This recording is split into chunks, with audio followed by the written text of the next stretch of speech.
Welcome, dear listener, to this journey through the mist-shrouded streets of Victorian London. As you settle in for a bit of history to unwind your day, I invite you to pause for a moment and leave a comment sharing where in the world you're tuning in from and what time of day it is for you right now. It's always comforting to know how far our community of nocturnal historians reaches, and if you enjoy these quiet, story-rich rambles through times gone by, be sure to subscribe so you can drift off to the past each night. But for now, let us turn back the clock to the 19th century, to an era of grand palaces and sooty slums, a time of empire and industry, of brilliant achievements and human misery. The Victorian age was a study in contrasts, especially in the teeming capital of London, for beneath the stately edifices and glittering balls of the upper crust lay a vast underworld of gut-wrenching poverty, where merely surviving the day was a Herculean feat. Imagine, if you will, the grim and gritty streets of London's East End, where rickety tenements teeter above dank alleys and the air hangs heavy with the stench of sewage and despair. Here, the working poor are crammed into crumbling hovels, entire families squeezed into a single fetid room with little light or air. The slums of Whitechapel and Spitalfields are notorious rookeries where rubbish and waste fester underfoot. Sanitation is an unknown luxury, with no proper sewers or running water, human waste and rotting garbage moulder in reeking cesspools and overflowing gutters. It's in these wretched streets that we meet young Jack, a spindly 12-year-old lad with quick fingers and sharp eyes. By day, Jack is a mudlark, one of the many children who scavenge in the thick muck along the River Thames at low tide, searching for lumps of coal, bits of rope, or if he's lucky, a shiny halfpenny dropped by a passing toff. The muck sucks at his bare feet, the shards of glass and pottery slicing his soles. But Jack doesn't mind. It's a good day when he finds enough coal to keep his family's hearth fire burning for a few hours. But Jack is also a tosher, a sewer hunter who wades through the foul underground channels in the hopes of finding something valuable washed down from the streets above. He holds his breath against the vile stench, squinting in the dim light filtering through the grates, always listening for the telltale rush that means the tide is turning. To be caught in the sewers when the water rises means almost certain death. But it's a risk Jack is willing to take for a chance at a few coins to fill his family's growling bellies. Jack is one of the lucky ones, if you can call it that. At least he has a family and a place to lay his head at night, even if it's just a filthy corner of a crowded room. For those with nowhere else to turn, the workhouses beckon with their promise of a meal and a bed. But they are hardly a haven. Within their grim walls, the destitute trade their freedom for a crust of bread and a place on a thin pallet. The workhouses are more like prisons than charities, with their strict rules and regimented labour. Families are separated, meagre belongings confiscated, and dignity stripped away. The able-bodied break stones or pick oakum, while the elderly and infirm languish in dank wards. Dinner is a tasteless gruel, ladled into crude bowls, and yet, for many, it is still better than starving on the streets. One who knew the workhouses all too well was Annie Chapman, a young woman who would later meet a grisly end at the hands of Jack the Ripper. As a girl, Annie had stayed in the workhouses when her family fell on hard times. She would later resort to prostitution to survive, walking the dingy streets of Whitechapel, her thin shawl scant protection against the biting cold and the leering glances of the men who prowled the alleyways. For those who managed to avoid the workhouses, perhaps a job could be found along the bustling docks of the Thames. The Port of London was a hive of activity, with ships from every corner of the globe unloading their exotic wares. Brawny dockers hefted crates and barrels, their backs straining under the heavy loads. Accidents were common, with little regard for the safety of the workers.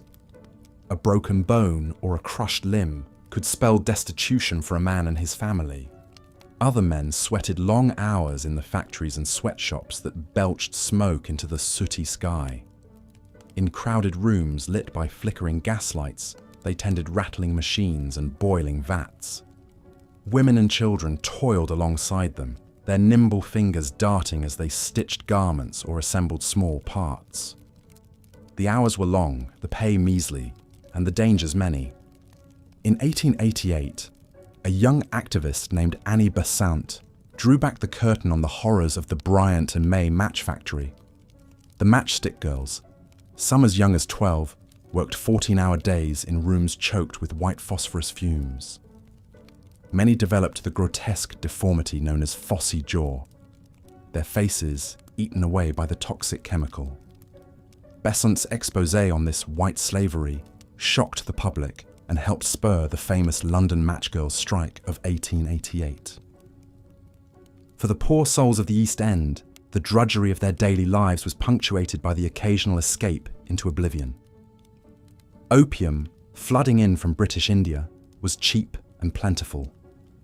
In the dark, hazy dens that dotted the slums, hollow-eyed men and women sprawled on stained mattresses, lost in a narcotic haze. For a few precious hours, they could forget the gnawing hunger and the ache of weary bones. Gin was the other great leveller, offering a brief respite at the bottom of a bottle. The garish gin palaces, with their tawdry gaslights and sawdust-strewn floors, beckoned with the promise of cheap liquor and raucous company.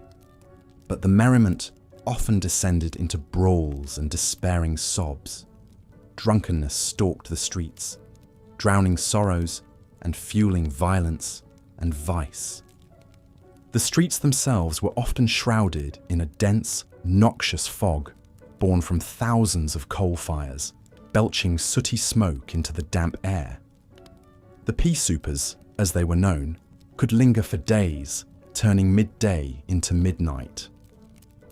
In the swirling gloom, the gaslights cast eerie shadows, making the twisted alleys even more menacing. It was in these fog-choked streets that a very real terror gripped the city in the autumn of 1888. A sinister figure was on the prowl in Whitechapel, brutally slaying women and vanishing into the night.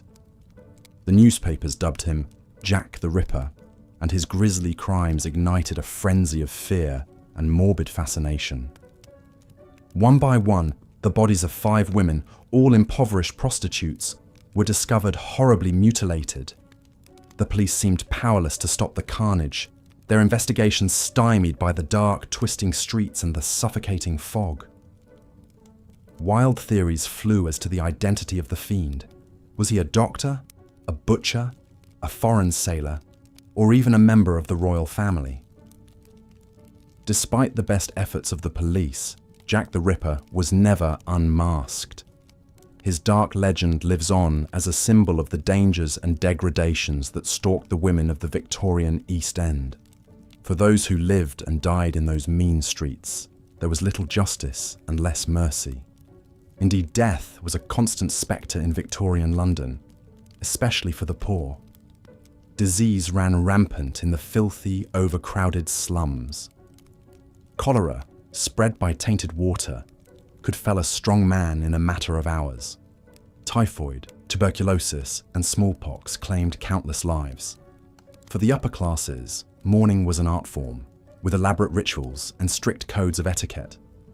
Queen Victoria herself famously wore black for 40 years after the death of her beloved Prince Albert. But for the poor, even a proper burial was often out of reach. The desperate resorted to the services of the resurrection men, the grave robbers who snatched fresh corpses to sell to eager anatomists for dissection. The idea of one's loved ones being carved up on a surgeon's slab only added to the misery and dread. Strangely, this grim world of the poor held a certain fascination for the well-to-do. Slumming became a fashionable pastime, with genteel ladies and gawking tourists trekking through the East End hovels, eager for a glimpse of how the other half lived. They gawked at the ragged children and recoiled from the stinking alleys, perhaps tossing a few coins to salve their consciences. Some, like the journalist Henry Mayhew and a young Charles Dickens, sought to chronicle the lives of the poor, to give voice to their struggles and their sorrows.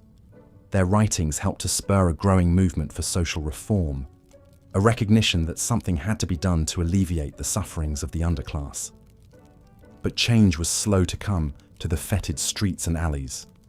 It took the Great Stink of 1858, when the stench of raw sewage in the Thames became so overpowering that Parliament was forced to act, to spur the construction of a proper sewer system. Even then, the grand brick tunnels that still serve London today were built more to protect the delicate noses of the elite than to safeguard the health of the poor. Gradually, glimmers of progress began to penetrate the gloom. Social reformers, like Dr. Thomas Barnardo, opened shelters for orphans and street children. The Salvation Army ministered to the destitute with its promise of soup, soap, and salvation. New model tenements offered a glimpse of a better life, with running water and private balconies. But for most of the Victorian poor, the grinding hardship and heartache remained the backdrop of their brief, blighted lives. They toiled and scraped and suffered, eking out a tenuous existence in the shadows of the glittering wealth and glory of the British Empire. Their struggles may be largely lost to history, but they are threads in the vast, complex tapestry of the human story. As we look back at Victorian London, at its fog-shrouded streets and its gas-lit horrors, we see a city of towering contrasts, of magnificent achievements and gut-wrenching misery, of glittering opulence and abject despair. It was an age of progress and of exploitation, of soaring hopes and dashed dreams. The poor may have been swept to the margins, but their lives mattered, their stories deserved to be told. So let us remember them, these forgotten souls, who lived and died in the shadows of history.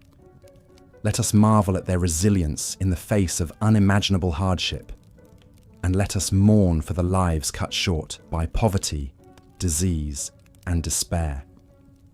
Above all, let us learn from their struggles, and let their suffering spur us to build a world of greater justice, compassion, and opportunity for all. And with that, dear listener, we come to the end of our journey through the dark streets of Victorian London. I hope that this small window into the past has given you a deeper appreciation for the struggles and triumphs of those who came before us. May their stories linger with you as you drift off to sleep, and may you awaken with a renewed sense of empathy and compassion for all those who still suffer in the shadows of our bright, shining world. Until next time, this is your humble guide to the bygone days, bidding you a fond good night. May your dreams be sweeter than the harsh realities of the past, and may you find solace in the knowledge that even in the darkest of times, the human spirit endures. Good night. The pain and misery of London's poor began to stir the conscience of wider society in the Victorian era. Social reformers and philanthropists took up the cause, advocating for change and working to provide some measure of relief to the suffering masses. One such crusader was Charles Dickens, the beloved novelist whose vivid depictions of poverty and injustice helped awaken the public to the plight of the underclass. Born in 1812, Dickens knew firsthand the sting of hardship. As a boy, his father was sent to debtor's prison, forcing young Charles to leave school and work in a factory pasting labels on bottles of bootblacking. The experience left a deep impression on the sensitive and observant child. As Dickens rose to fame as a writer, he used his platform to shed light on the dark underbelly of Victorian society. His novels are populated with unforgettable characters drawn from the ranks of the poor and downtrodden, from the orphan Oliver Twist, who famously asked for more gruel in the workhouse, to Little Nell, a young girl who wanders the industrial wasteland, to Joe the crossing sweeper from Bleak House, who knows nothing of the world beyond his meagre street existence. Dickens wove cutting social commentary into his colourful tales of London life. He railed against the greed and indifference of the wealthy, and the cruel inhumanity of institutions like the workhouses and debtors' prisons. His immense popularity meant his message reached all strata of society. It's said that his works did more to raise awareness of poverty than the crusading speeches of any politician. Dickens was also instrumental in founding Urania Cottage, a home for young women who had turned to theft or prostitution. Rather than treat them as irredeemable outcasts, the home provided rehabilitation through education, training, and the opportunity for a fresh start. A radically progressive approach for the time. Residents were taught domestic skills like cooking and sewing, with the aim of securing respectable employment, often in the colonies. The great author's actions revealed his belief that with support and means, even those consigned to society's margins could rise above squalid circumstances. In his own life, he quietly assisted individuals in need, answering a flood of letters appealing for help. Dickens' deep moral conscience and empathy for the poor made him one of the Victorian age's most passionate advocates for their cause. Dickens' life and legacy exemplify how the winds of social change began to stir, however tentatively, amidst the grim poverty of Victorian London. Reformist attitudes slowly gained ground thanks to activists, politicians, and authors who forced the public to confront the injustices and indignities the poor faced daily. It would be a long, slow road to meaningful progress for society's wretched refuse. But the first halting steps were being taken. Another flicker of light in the gloom came from Baroness Angela Burdett Coutts, one of the wealthiest women of the Victorian age and a pioneer of philanthropy. Born in 1814 to a prominent banking family, she inherited a vast fortune at the age of 23, instantly becoming one of the richest individuals in England. But rather than indulge in a life of luxury, Angela developed a passion for charitable works. Burdett Coutts focused her efforts on assisting the poor in London's East End, one of the city's most notoriously blighted areas. She financed the construction of model tenements to replace squalid slums, providing clean, affordable housing for hundreds of families. She established a sewing school to teach young women marketable skills and founded a home for fallen women, those who had resorted to prostitution out of desperation. Her approach was innovative in treating the poor with a measure of dignity and respect, in contrast to the harsh judgment and condescension they usually faced from their betters. Burdett Coutts was also groundbreaking in her determination to tackle the roots of poverty, not just provide temporary relief. She funded projects to improve sanitation and access to clean water, rightly seeing that disease and poor hygiene were major factors keeping people trapped in poverty. The Baroness was a fierce advocate for the rights and welfare of children, appalled by the grim fates of London's impoverished youth. She campaigned against the practice of using young boys as chimney sweeps, one of the era's most brutal and dangerous forms of child labour. Small children were sent scrambling up narrow, maze-like chimneys, choked with coal soot and carcinogenic creosote. Many suffered respiratory ailments, deformities from contorting their growing bodies, and sometimes suffocated when they became stuck. Burdett Coutts used her influence to lobby for protective legislation, resulting in the Chimney Sweepers and Chimneys Regulation Act of 1840, which prohibited the use of children under 16 for this work.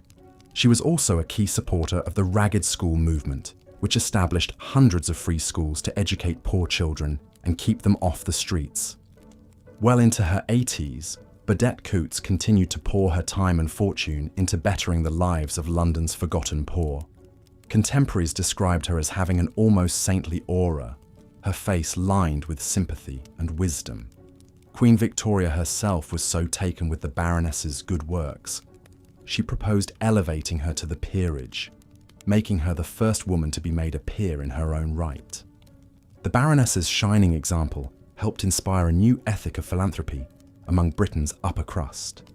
It became fashionable to support charitable causes, and more of London's elite began funneling portions of their wealth to help the needy.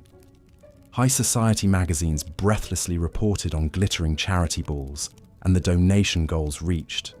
Of course, some of this was more about keeping up appearances and social one-upmanship than heartfelt benevolence. But it nonetheless meant an influx of funds to fuel the efforts of reformers. Naturally, this top-down charity was a far cry from truly shifting the balance of power and means in Victorian society. The poor were still viewed more as pitiable objects of mercy than fully equal human beings.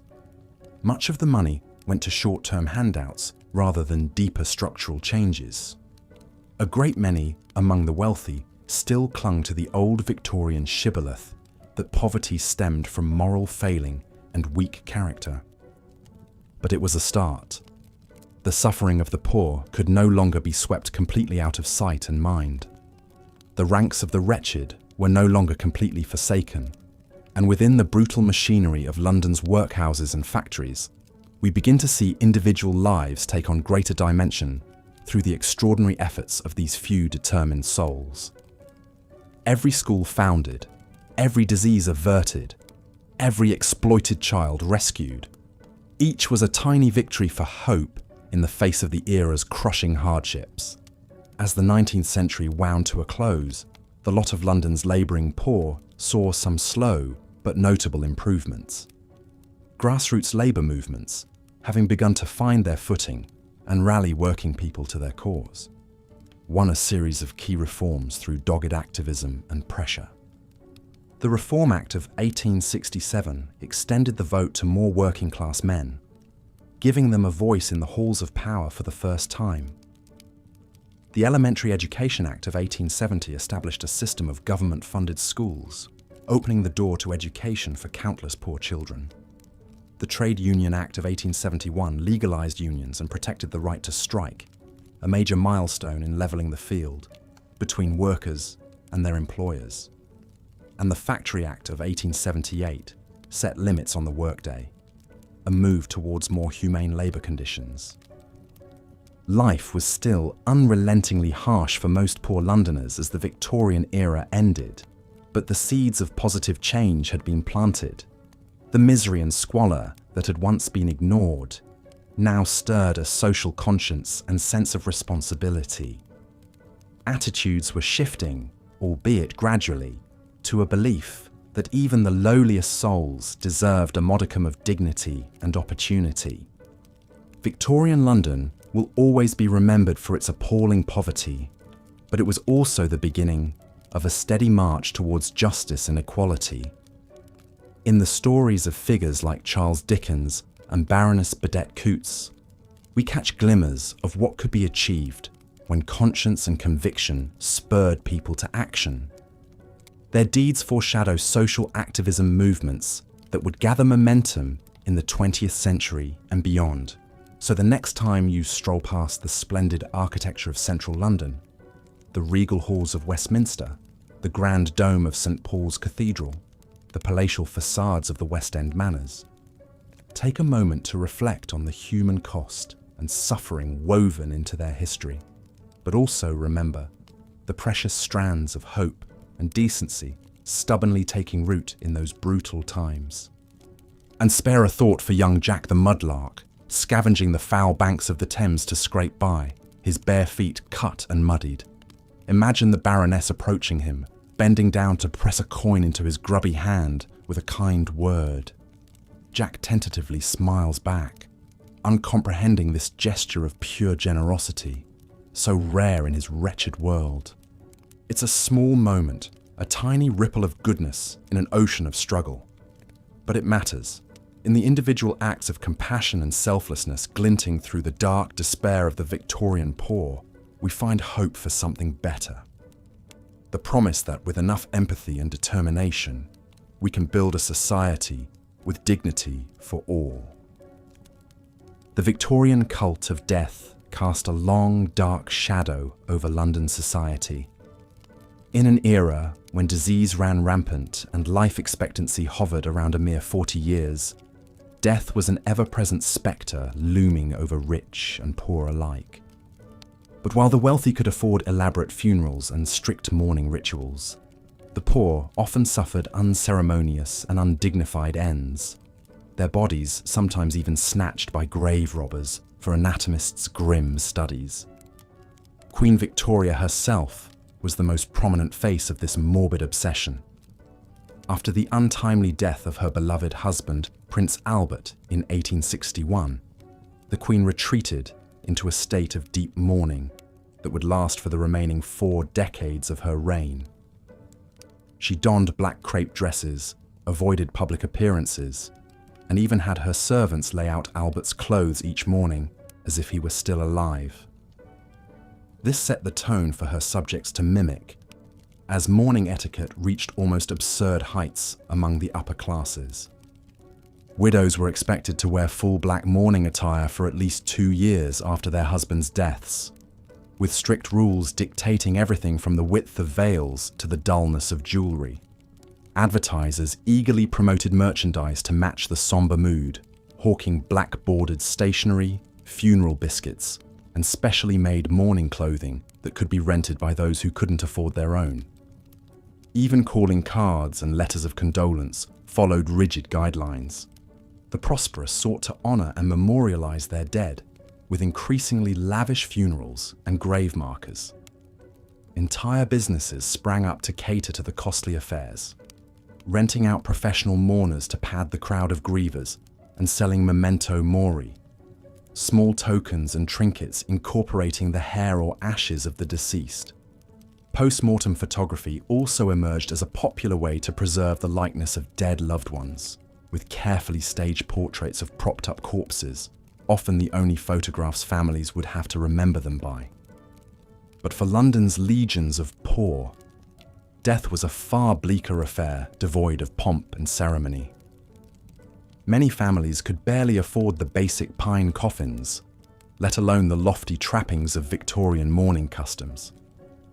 Paupers' funerals were a bare-bones business, with multiple bodies sometimes crammed into a single grave in the city's overcrowded cemeteries. The indigent and unknown were buried in unmarked plots, their lives and deaths unrecorded and unmourned by the society that had failed them in life. Even more disheartening was the practice of body snatching by so-called resurrection men. Due to laws restricting the dissection of corpses to executed criminals, the growing ranks of anatomists and medical students faced a severe shortage of subjects to study. A lucrative black market trade arose, with grave robbers plundering the coffins of the recently buried to sell the bodies to doctors for a handsome price. The poor, often interred without a secure coffin or watchman, were disproportionately targeted by these ghoulish thieves. The grim realities faced by London's underclass in death reflected the deprivations and oppression they endured in life.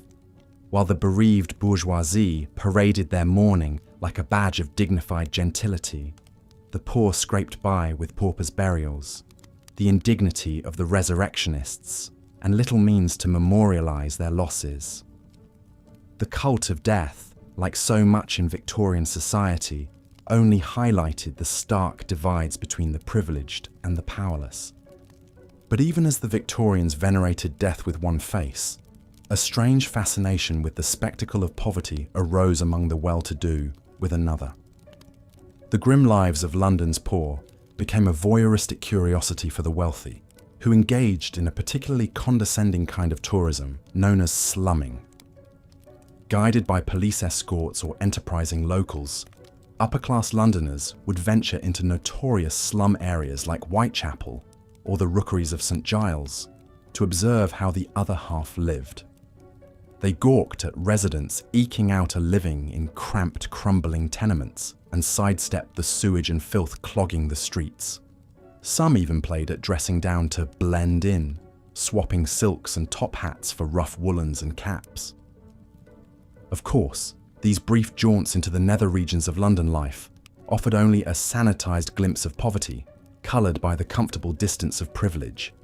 The wealthy could satisfy their lurid curiosity with an afternoon stroll through the slums before retreating back to their cozy carriages and elegant squares, leaving the poor to their plight.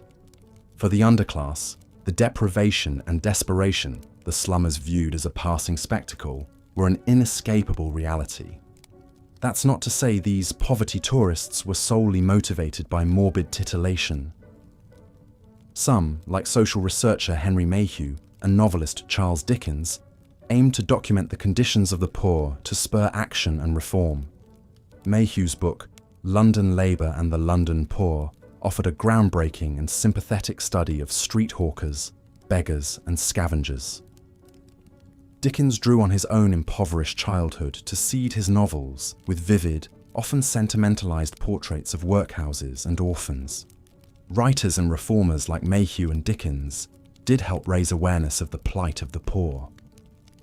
But progress was painstaking, and many Victorians remained apathetic or even hostile to aiding those they saw as lazy, immoral, and undeserving.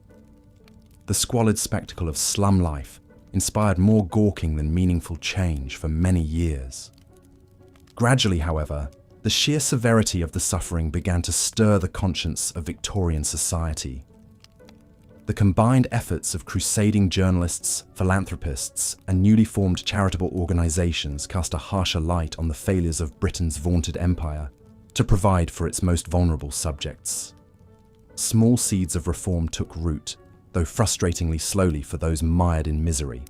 Religious missions like the Salvation Army, established in 1865, offered aid and ministered to the poor under the banner of Christianity, with its sleeves rolled up.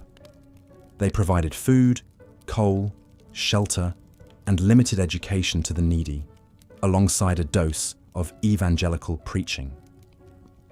Social activists like Dr. Thomas Barnardo and Lord Shaftesbury agitated for child welfare reforms, taking in street urchins and campaigning against the evils of child labour. The horrific housing of London's poor also drew the attention of social campaigners. American journalist Jacob Riis chronicled the squalid conditions in his muckraking classic How the Other Half Lives, which spurred slum clearance efforts and the construction of model dwellings, like the Peabody Estates. While these tenements offered marginal improvements over the old rookeries, they still fell woefully short of providing truly humane housing. Other gradual gains, like the Education Act of 1870 that allocated government funds for new schools and the formation of settlement houses to aid poor families, marked tentative but important steps towards easing the burden of poverty. But the pace of progress failed to match the urgency of need, and hundreds of thousands of Londoners continued to subsist in wretched conditions for decades to come. It would ultimately take a public health catastrophe to spur one of the most transformative social reforms of the Victorian era. For years, London's primitive sanitation system had struggled to contain the massive amount of waste produced by the booming city. Human excrement and industrial runoff drained into rickety cesspools and crude sewers that emptied directly into the Thames, contaminating wells and spreading waterborne diseases like cholera. The hot summer of 1858 brought this festering problem to a head in the form of the Great Stink. Unusually high temperatures coupled with a lack of rainfall left the river a stagnant, reeking soup of human and animal waste. The stench was so overpowering that sheets soaked in lime chloride were draped over the windows of Parliament in a futile attempt to keep the odious vapours at bay, with many politicians taking to carrying nosegays to suppress their gags. Fears that the fetid miasma would spark another deadly cholera epidemic finally pushed legislators to act. They granted funding to the Metropolitan Board of Works to construct a groundbreaking network of brick-lined interceptor sewers and pumping stations, designed by Chief Engineer Joseph Bazalgette, to carry waste far downstream from the city centre. The Southern Outfall sewer alone stretched a staggering 7 miles long. Along the way, the Thames embankment was built to further beautify and sanitise the river. Completed in 1865, Bazalgette's pioneering sewer system was a massive feat of civil engineering that vastly improved public health and hygiene for Londoners of all classes. Cholera cases plummeted and the noxious odours abated. The Thames began to recover from centuries of abuse. The benefits of this investment are still enjoyed by the city today, a rare bright spot of unequivocal progress amid the murky miseries of Victorian London. For despite the halting reforms and works of mercy, the poor still faced a harsh and heartbreaking reality as the 19th century wound to a close. Children laboured in dangerous factories and scavenged for scraps in scrapyards. Women sold matches and flowers for pennies or resorted to prostitution to fill their bellies. Families wasted away in workhouses and rotted in rookeries. The very embodiment of this enduring suffering can be seen in the infamous murders of 1888. That year, a string of brutal killings shocked the city and cast a global spotlight on the festering underbelly of the empire's capital. At least 5 women, all poor prostitutes scraped from the streets of Whitechapel, were viciously murdered and mutilated by a shadowy figure who taunted police with mocking letters signed, "Jack the Ripper." The Ripper's savage crimes and the fumbling failure of authorities to catch the culprit embodied both the vulnerability of the underclass and the cruel indifference of the metropolis they struggled to survive in. As the fog swirled and the gaslight flickered over the gothic gloom of those damp autumn nights, one could almost imagine the city as a single organism pulsing with life and death, indifferent to the insignificant souls swallowed up in its bowels. The ragged woman who drew her last breath in a dim alley with a knife buried in her throat was just one more scrap of human refuse churned up and spat out by the great, groaning machine of empire. The enduring horror and fascination with the Ripper murders, both then and now, is about more than the ghastly violence inflicted on a few unlucky prostitutes. It was the purest distillation of the everyday miseries and dangers that defined life for the poor. The casual cruelties, the crippling want, the gnawing despair that could be ended with the slash of a knife or a plunge into the Thames. The Ripper was never caught, but his victims achieved a grim celebrity in death they never enjoyed in their hard knocks lives. Their images and stories, however distorted and sensationalized, still flicker in the collective memory as a reminder of the human toll exacted by this unforgiving era. They stand in for the thousands of other anonymous sufferers whose tales of woe were left untold and unremembered. But even in these lowest depths of despair, we can find faint glimmers of hope and resilience. The orphan who defied the odds to survive the streets, the weary mother who still mustered a wan smile for her children, the malnourished matchgirl who dared to dream of a better life. Their struggles may have been largely invisible to their wealthier neighbours, lost in the shadows and squalor, but they were no less real or worthy. As the curtain closed on the 19th century and Queen Victoria's long reign, change was slowly creeping over the fog-bound streets of London. New ideas about social welfare and public health were taking root, the first stirrings of a progressive movement that would fully blossom in the 20th century. The old medieval holdover of the workhouse would soon be phased out, replaced by more humane forms of aid. Compulsory education and child labour laws would give more young people a chance at a better future. Of course, poverty and inequality would persist as harsh facts of London life for generations to come, as they still do today. The city may gleam with steel and glass now instead of soot and brick, but the spectre of want still lurks in its corners and crevices. There are still children who go to bed hungry, still exhausted labourers struggling to make ends meet, still forgotten souls huddled in doorways. But perhaps by confronting the cruelties of the past, we can find the courage and conviction to ease the suffering of the present. The voices of Victorian London's poor still whisper to us from across the ages, urging us to do better, to be better, to see the humanity in every face, no matter how begrimed or bedraggled, to remember that a great society is measured not by its wealth and power, but by how it treats its most vulnerable members. So let us take a moment to mourn the hard lives and lonely deaths of those who fell through the cracks of this glittering empire, ground beneath the wheels of progress. Let us acknowledge the pain and the misery etched into the foundations of the modern metropolis. But let us also honor the perseverance and the dignity of those who endured, the unsung survivors who scratched out another day in the face of a world that would have happily forgotten them. Their stories may be lost to time, but their struggles still echo in the very bricks and cobblestones of London town.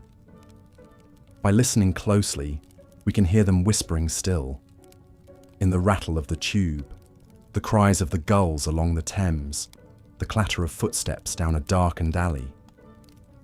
They are the city's secret heartbeat, its restless ghosts, the faint but unshakable conscience that pricks and pulls beneath the polished surface. Life in Victorian London was brutal, yes, but it was also vibrantly, defiantly human in all its grit and grime and gallows humour. The poor suffered greatly, but they also loved and laughed and carried on, etching out their humble place in this hurtling world as best they could. In their struggles, we can find a bittersweet sort of beauty, a reminder of the quiet heroism of sheer survival against the odds. So the next time you find yourself strolling past the stately monuments and grand edifices of central London, pause for a moment and remember the forgotten multitudes who toiled and bled and died in their shadows. Remember the hawkers and harlots, the mudlarks and matchgirls, the costermongers and the crossing sweepers. Remember the tired faces that once peered out from rags and ruins, the souls swallowed up by hard times and harder fates. Remember that empires are built on the bent backs of the unseen, that one person's glittering progress is another's crushing poverty. Remember the lessons of the past and let them guide us to a future of greater justice and opportunity for every citizen walking or working these storied streets. That is how we can best honor the memory of those who came before. And perhaps in honoring them, we can finally lay some of those restless Victorian ghosts to rest, knowing that their pain mattered, that their lives left a mark, however faint, on this great groaning city. Knowing that the London of today grew out of the foundations they laid, brick by brick and tear by tear. Knowing that we carry their legacy forward, even as we work to build a better world in their wake. Their bones may moulder in the churchyards, their names may be lost to the ages, but they are still with us in spirit, the unknown soldiers of survival, the uncrowned kings and queens of the slums. Let us remember them. Let us mourn them, but above all, let us learn from them. For in their struggles, we can find the seeds of a more compassionate and equitable London, a city that uplifts the lowest and looks after the least, that sees the worth in every soul who walks its winding ways. It's a vision the Victorians themselves could scarcely have imagined as they scurried through the shadows, but one we must strive for still, with all the grit and resilience of those who came before us. One where no child goes hungry, no worker fears for their safety, no soul is left to waste away in want and despair. A London and a world that belongs to everyone, forged in the fires of empathy and understanding. May that be the true legacy of this tumultuous time, not the darkness, but the light that glimmered stubbornly through the gloom, guiding us onward. Not the suffering, but the spirit that somehow rose above. Not the brutality, but the humanity that could never be broken. No matter how hard the times, no matter how long the odds. A humanity that still shines out to us across the centuries, luminous and unquenchable, lighting the way to a brighter tomorrow for all who follow in those faded footsteps. The terrifying crimes of Jack the Ripper cast a dark pall over the streets of Victorian London in 1888. Against the eerie backdrop of swirling fog and flickering gaslight, a faceless murderer stalked the back alleys and shadowy corners of the impoverished East End.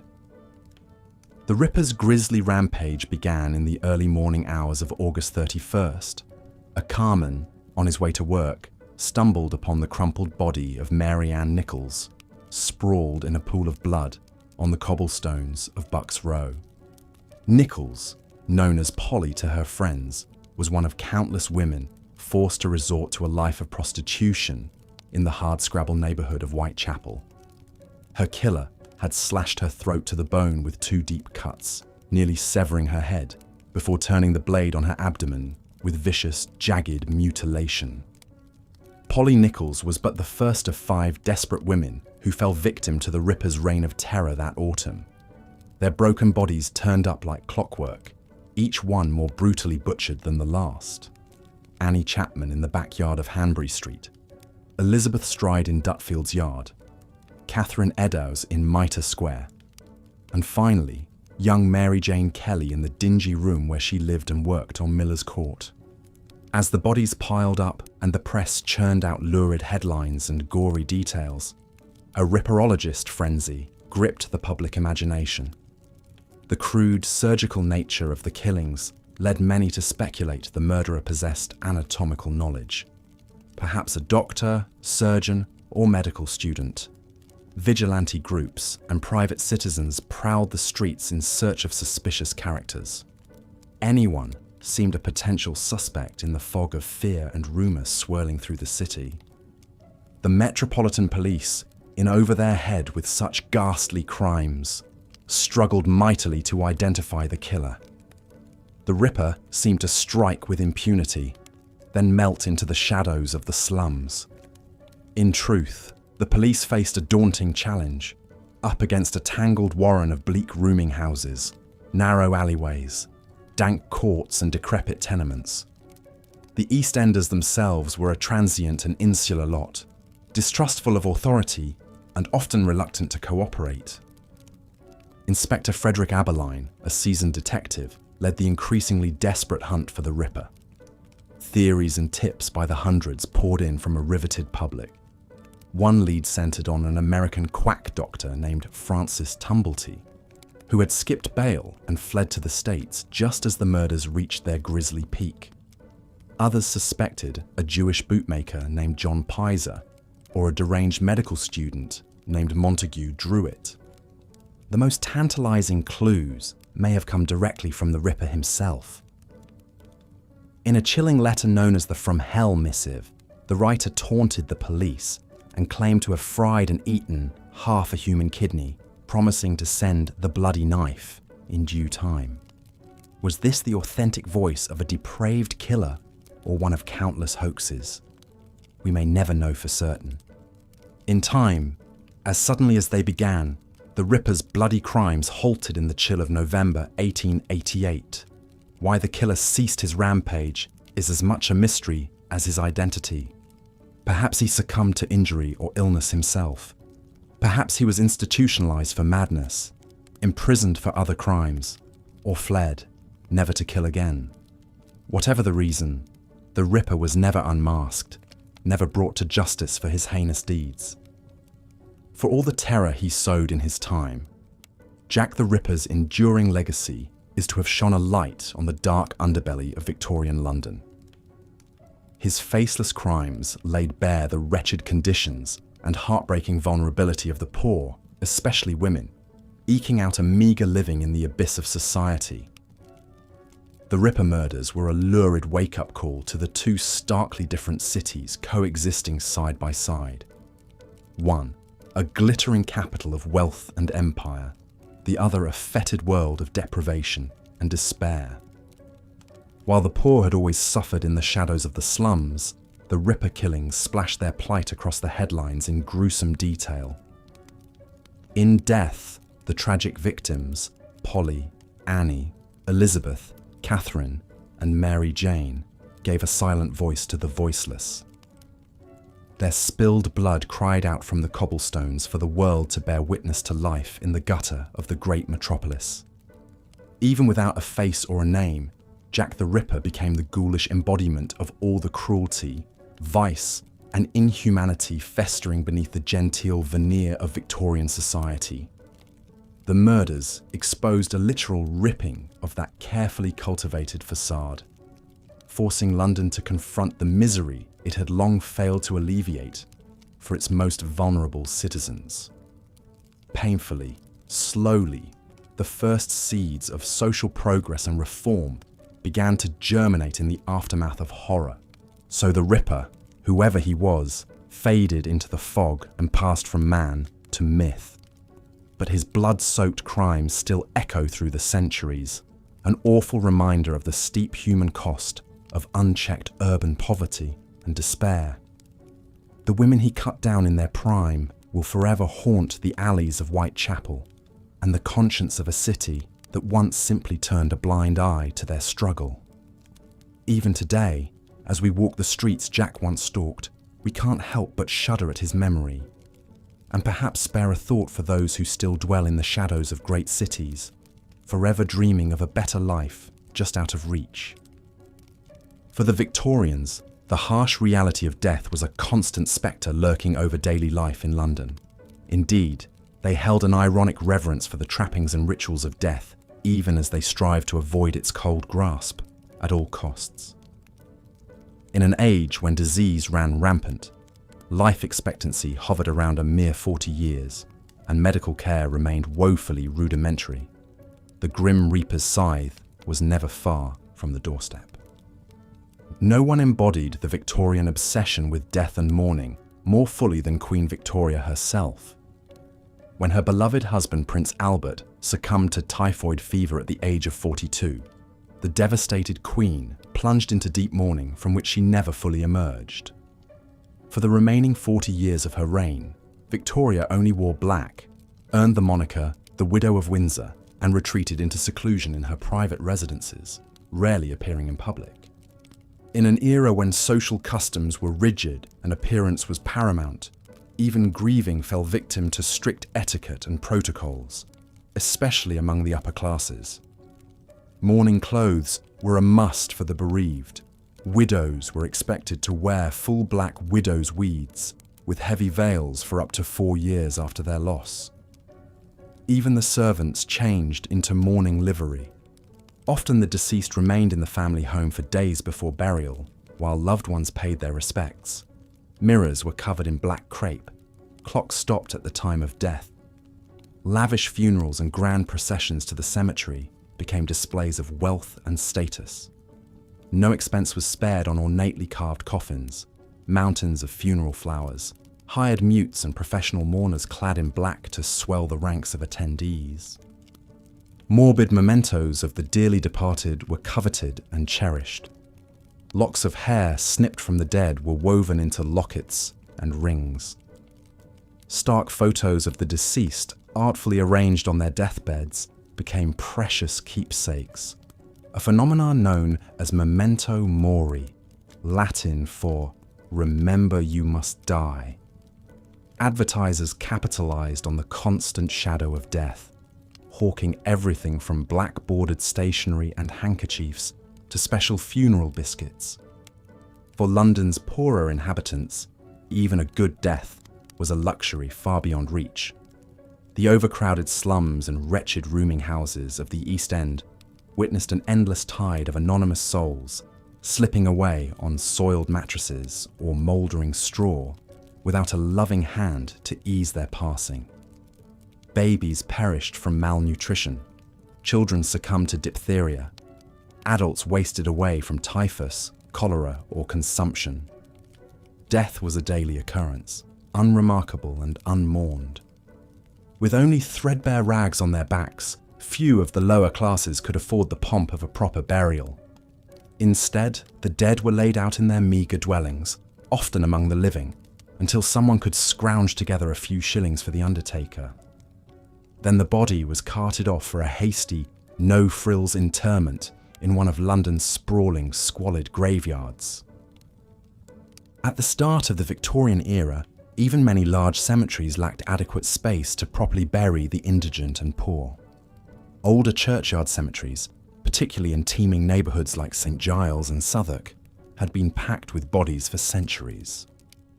Fresh remains were simply dumped into shallow graves, dug among the jumbled bones of the long-forgotten. Only later did the city establish new park-like cemeteries outside the central core to provide more room and dignity for the dead.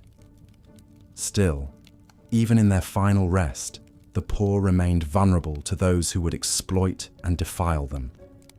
Enter the resurrectionists, or body snatchers. Those grave-robbing miscreants who plundered fresh corpses from their coffins to sell to anatomists and medical students. Until the Anatomy Act of 1832, only the bodies of executed criminals could be legally dissected. The resurrectionists helped meet the brisk demand for black market cadavers.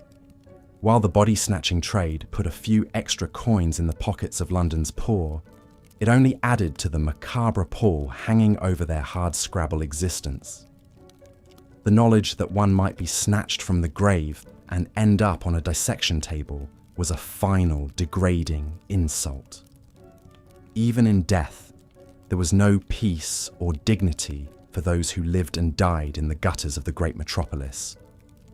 Ironically, just as the wealthy and poor faced vastly different realities in life, so too did their ultimate fates diverge in death. For the affluent, the end of life was an opportunity for one last ornate display of status and refined sentiment. For the destitute, death was but a last cruel joke, a ticket from one wretched hole in the ground to the next, with their eternal rest at the mercy of the highest bidder. Such was the lot of London's poor, from cradle to grave. Opium, a potent narcotic derived from poppy flowers and imported in huge quantities from British India, offered the poor of London a tantalising escape from their daily drudgery and despair. For a few shillings, a man could drift away for hours or days in a dark, candle-lit room, sprawled on a stained, threadbare mattress, lost in a hazy reverie as the sweet, slightly metallic smoke filled his lungs and dulled his senses.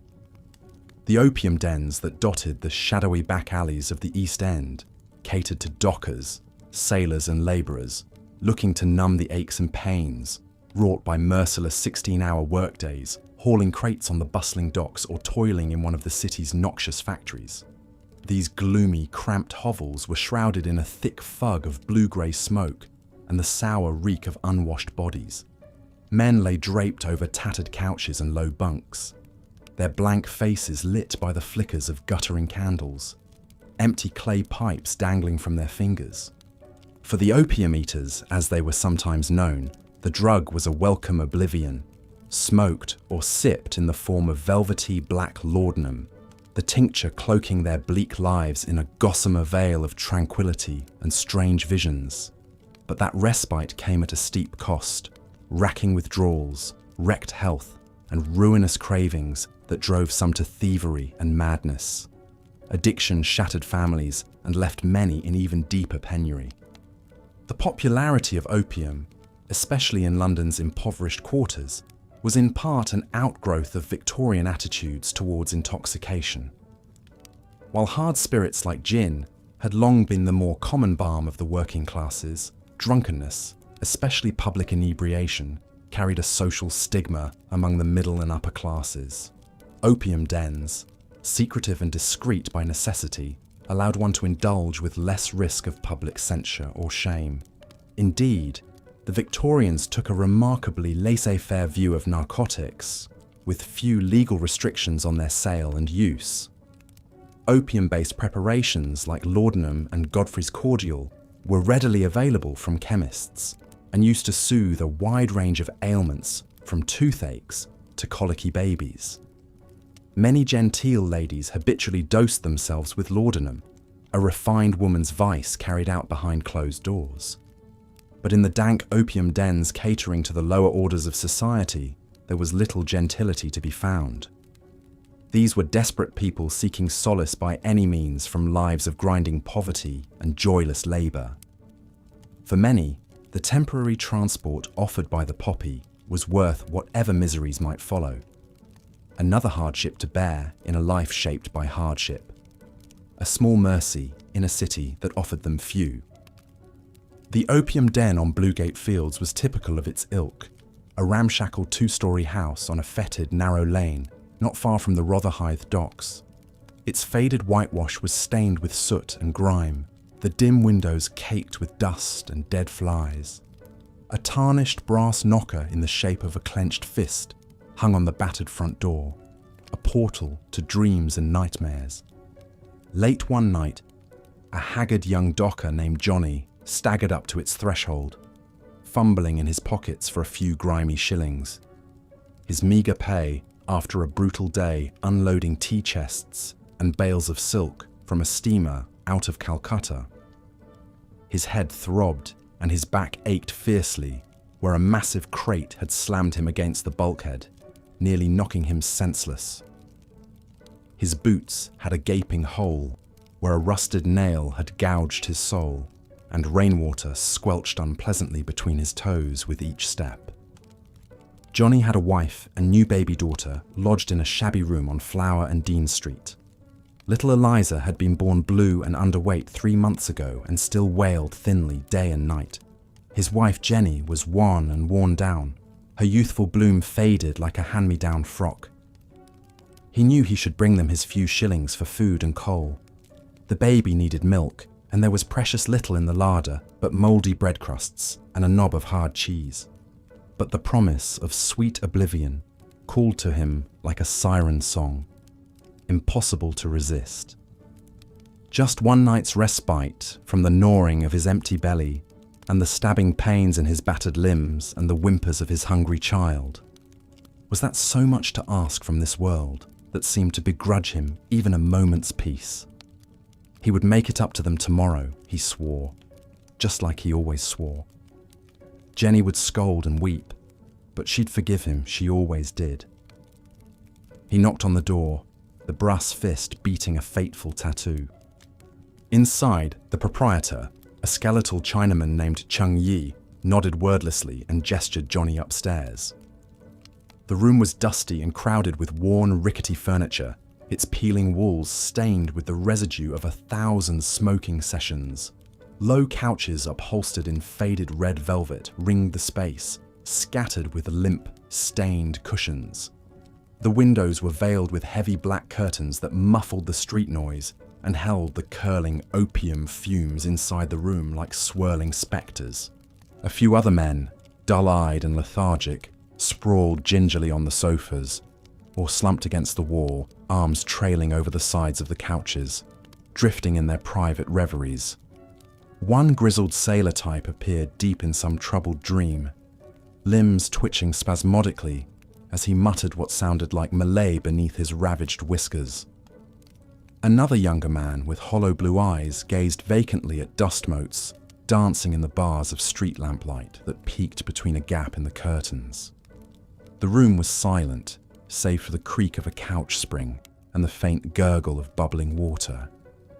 Chung settled Johnny on a faded divan and brought him a delicate long-stemmed pipe of polished ebony inlaid with silver and a lump of sticky brown opium paste on a tarnished tray. He showed Johnny how to twirl the gummy ball on the end of a long needle over the hissing flame of an oil lamp until it softened and sizzled. The resinous smoke, harsh and bittersweet, seemed to coat his tongue and throat as Johnny sucked it deep into his lungs. His eyes watered and his head swam as the narcotic worked its way into his blood and brain, a warm honey glow spreading through his weary body and gentling his various aches and pangs. His limbs felt weighted and sluggish, yet oddly untethered, as if he were sinking into the couch cushions and floating above them at the same time. The dingy room blurred and bent at the edges of his sight, then resolved into intricate gem-like facets of colour and light, an undulating kaleidoscope more vivid and fantastic than anything he'd ever seen sober. The hemp rope hauled over his aching shoulders that day became chains of gold and silver. The smashed and rotting oranges he'd swept off the dock morphed into glowing orbs, pulsing with an inner fire. His crying daughter's face shimmered like a mirage, now smiling and ruddy-cheeked, now wizened and ancient, slipping in and out of focus. Her whimpers dopplered into peals of tinkling laughter, and then the faraway keening of gulls. The squalor and sadness and smoke seemed very distant now, like a half-remembered bad dream from which he'd gratefully awoken, Johnny let the beautiful visions wash over him in waves as he reclined on the lumpy divan, feeling the sticky residue of the opium pipe between his calloused fingers. The chill and damp of the room, the stale smells of sweat and smoke and dust, the gnawing of his empty stomach, all faded into insignificance against the billowing, phantasmagoric backdrop unfurling behind his eyelids. His breathing slowed, and his face slackened into a blissful blank as he succumbed fully to the powerful drug singing in his veins. But all too soon, the colours began to leach out of the hallucinatory tableaus, and a grey fog crept in around the edges of Johnny's consciousness. His limbs felt heavy and foreign, his tongue thick and dry as cotton batting in his mouth. Nausea rolled greasily in his gut, and his head pounded in time with his labouring heart. The glorious visions receded into the grim and grimy walls of the opium den as cruel reality reasserted itself. Chung Yi materialised at Johnny's side with a knowing look, holding out the pipe and another bit of sticky brown opium. Just a spot more to stave off the dreaded sickness that crashed in after the high, he seemed to promise. A little hair of the dragon that bit you to keep its teeth at bay a bit longer. Johnny reached for it eagerly, his fingers trembling, craving the surcease of pain and misery that only the opium could grant him. The hours slid by in an endless cycle of bitter smoke and cloying dreams, the room filling and emptying with hollow-eyed wraiths as the night bled into a grey and dismal dawn. At some point, Johnny stumbled down the stairs and out into the filthy alley, retching weakly as the cold light stung his eyes. He felt wretched and empty, wrung out like a damp rag, but a blessed numbness still cocooned his mind and body against the sharp edges of the world and his unhappy life. He turned for home on unsteady legs to face Jenny's tear-streaked reproaches and little Eliza's thin, hungry cries. The fleeting glimpse of beautiful oblivion was worth any recriminations they could heap upon his aching head. He had no coin left for food, but tomorrow he would earn more on the docks, and then perhaps a bit of bread and milk for his girls. And maybe, if he was lucky, a few extra shillings for another night's blessed escape in the den of dreams. It was a vicious cycle, a trap that held him more securely than any chains, but Johnny was too tired and beaten down to contemplate breaking it. The poppy was a harsh mistress, but she was the only comfort he could afford in this hard and unforgiving world.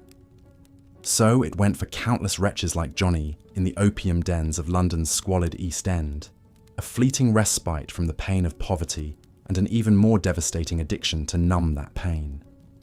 The opium trade, fueled by imperial conquest and commercial greed, preyed on misery and despair. The same tall ships that brought the city wealth and global power in their holds left ruin and broken lives in their wake. Victorian London gleamed on the surface, while its poorest citizens sank ever deeper into a chemical and economic bondage from which there was little hope of escape. Some of those hopes found outlet in cheap fiery gin, the anaesthetic of the urban poor for generations before the opium pipe arrived from the Orient. For a few pennies, a person could get roaring drunk amid the garish gaslight and tawdry glamour of a London gin palace. These plush drinking dens were designed to lure the working classes with their promise of affordable luxury and quick intoxication. Ornate brass fittings, gleaming mahogany counters, and etched glass lamps winked and glittered, creating an air of tinselly opulence. Smartly uniformed barmen dispensed gin in heavy cut-glass tumblers. Massive mirrors behind the bar multiplied their reflections into an infinite sparkling regression, a visual illusion of prosperity and plenty. Potted palms and ferns added a splash of exotic greenery, while polished brass spittoons invited the copious expectoration common to enthusiastic gin drinkers. Patrons clustered in booths upholstered in red plush or leaned unsteadily against the long bar, quaffing the cheap but potent spirits with abandon. Hungry children with hopeful eyes lurked outside, waiting for tipsy parents to emerge with gin-fueled generosity. Cries of "Gin ho!" and off-key snatches of popular songs pierced the beery, smoky haze. Coarse laughter and the clink of glasses created a cacophonous backdrop to 1,000 sodden conversations and bleary-eyed flirtations. The White Hart Gin Palace on the corner of Whitechapel High Street and Osborne Street was a brightly blazing beacon in that run-down rookery, its gaslight spilling out onto the wet cobblestones. Inside, the mirrored mahogany bar gleamed beneath hanging lamps of ruby red and emerald green glass. The fug of stale beer, sweat, cheap perfume and coal smoke combined into a pungent melange that seared the nostrils and stung the eyes. Fanny Chapman leaned heavily against the long bar, one button boot tapping the gleaming brass footrail. She clutched her gin tumbler with a pale, thin hand, wrist braceleted with faded bruises. Her dark hair straggled in lank tendrils from beneath a dented and bedraggled bonnet trimmed with sad, crushed velvet flowers. The hollows beneath her sharp cheekbones were painted clumsily with rouge, her brown eyes red-rimmed with exhaustion and smudged with cheap coal. At just 22, Fanny had already endured a lifetime's worth of misery. She'd lost both parents to typhus by age 12, leaving her to fend for herself as a scullery maid in the employ of a tyrannical cook. By 16, repeated sexual assaults by the cook's loutish son drove Fanny into the street, where starvation and desperation led her into the degrading trade of prostitution. She'd borne 2 stillborn babies and weathered innumerable cruelties from rough, uncaring customers. Now she clung to gin like a life raft, drinking to oblivion to blot out the memories of loss and brutality. Men's eyes crawled lecherously over Fanny's underfed form as she stood swaying slightly, her black bombazine skirts rustling. She was pretty in a hard, sharp-featured way, but her eyes held a dullness, the flat, weary gaze of one who had long ago abandoned any tender feelings. The gin blunted the edges of her disgust and despair, unfurling a welcome numbness that swaddled her ragged nerves. She gulped the last of the clear, burning liquid from her smudged glass and signalled to the unsmiling barman for another. Fanny was dimly aware of a large figure sidling up to the bar next to her, a whiff of horse manure, leather and stale sweat assailing her nostrils. She ignored the intrusion, focusing blearily on the fresh tumbler of gin the barman plunked down in front of her. The man leaned in, his beery breath hot on her neck. "Watcha, darling. Fancy a bit of company? You look like you could use some cheering up." She turned reluctantly, fixing the stranger with a baleful glare. He was a beefy cove in a shabby leather coachman's coat and crushed beaver hat, his broad, florid face split by a gap-toothed leer. "I ain't your darling," she said coldly, "and I got all the company I need right here." She raised her glass in a mocking toast before knocking back a healthy swig. The coachman chuckled, undeterred. "What, old Mother Geneva? She's a harsh mistress, or so I hear tell. Might be I can offer you something a bit warmer and friendlier if you take my meaning." His ham-sized hand crept toward Fanny's arm, thick fingers furred with ginger hair. She flinched away from his touch, revulsion rising like gorge in her throat. "Get your filthy hooks off me, you bleeding sod," she snarled. "I ain't in the mood for the likes of you." Her free hand strayed toward the cheap pocket knife concealed in her skirts, a precaution born of hard experience on the streets. The man's face darkened with anger, and he grabbed for her again, fingers closing around her bruised wrist. She yelped in pain as he yanked her roughly against him, her gin slopping over the side of the glass. "You'll be in whatever mood I tell you to be in, you little slag," he growled. "I got's a bob in me pocket what says you'll be agreeable. Quick enough." Fanny writhed in his grip, the knife forgotten as panic bloomed in her gin-soaked brain. She flung the remains of her drink full in the brute's face, making him roar and loosen his hold for a precious instant. Wrenching free, she bolted for the baize-covered door, the coachman's curses echoing behind her as she plunged out into the foggy street. She ran blindly, skirts hiked up around her skinny, the The Thames was more than just a river to young mudlarks like Jack. It was a lifeline, a place to scrape out a meagre living by scavenging bits of coal, wood, and whatever small treasures the tides brought in. Every morning at dawn, Jack would make his way down to the riverbanks, his bare feet navigating the slippery stones and shards of glass. The pungent smell of sewage and rotting debris hung thick in the air, but Jack was used to it. This was his world, a far cry from the grand houses and glittering shops of the West End. As the murky water receded, exposing the muddy banks, Jack and the other mudlarks got to work. They bent over, their small hands picking through the muck for anything of value. On a good day, Jack might find a few pennies or a scrap of metal to sell. But more often than not, his pockets remained empty, his stomach growling with hunger. When the tide was out, Jack sometimes ventured down into the city's labyrinthine sewers as a tosher, hoping to find money or jewelry that had been accidentally dropped or flushed away. It was treacherous work, wading through the foul water and waste in the dark, dank tunnels. The risk of drowning was ever present, with flash floods from sudden rainstorms that could fill the sewers in minutes. And yet for children like Jack, the sewers offered a glimmer of hope, a chance to find something valuable amidst the filth. As the sun rose higher and the streets of London began to stir, Jack would emerge from the riverbanks, his skin caked with grime, his clothes damp and ragged. He was just one of countless poor children, scratching out a living on the margins of the great city. For them, childhood was not a time of innocence and play, but a daily battle for survival. Across London, the great engines of industry were stirring to life. The factories, sweatshops, and workhouses that powered the British Empire. The poor were the fuel that kept the machines running, their labour cheap and expendable. And when they could no longer work, when sickness or injury or old age took hold, the workhouses awaited them. These grim institutions, built to shelter the destitute, were little better than prisons. Behind their foreboding walls, the poor were stripped of their dignity and possessions, forced to wear uniforms and submit to strict rules and hard labour in exchange for a roof over their heads and a bowl of thin gruel. Families were ruthlessly separated, husbands from wives, parents from children. Many entered a workhouse never to see their loved ones again. They toiled in the oakum sheds, picking apart old ropes until their fingers bled, or broke stones until their backs ached, all for a meagre subsistence that kept them barely alive.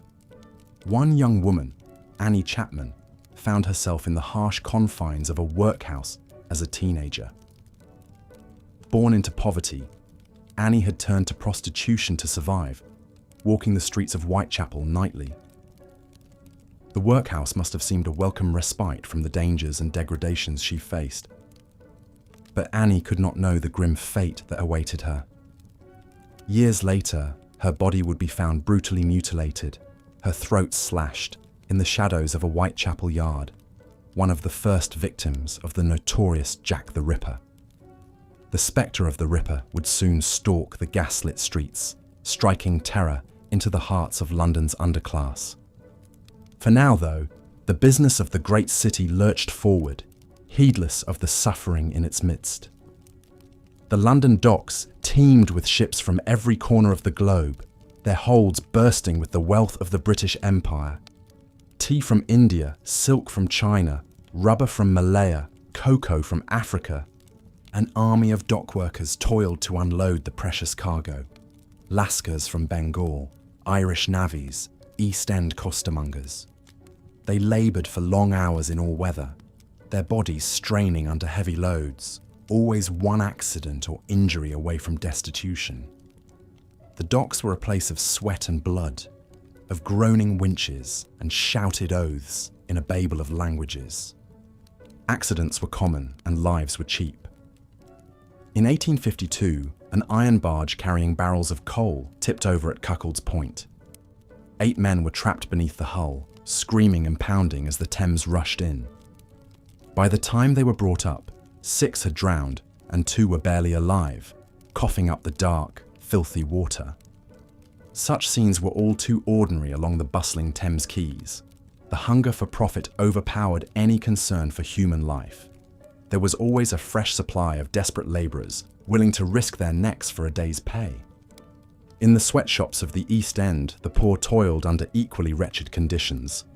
Huddled over sewing machines in close, airless rooms rank with the stench of sweat and cheap gin, women and children worked up to 16 hours a day, stitching endless shirts and trousers for the fashionable shops of Regent Street.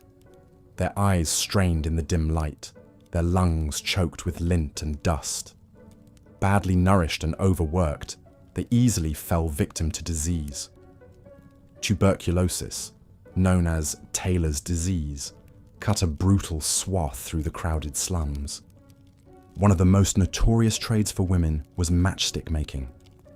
In dark, cramped factories, rows of pale matchgirls deftly dipped the slender wooden sticks into vats of white phosphorus, their skin absorbing the terrible poison with every breath. Many developed the dreaded phossy jaw, a horrific disfigurement that slowly ate away their teeth and bones.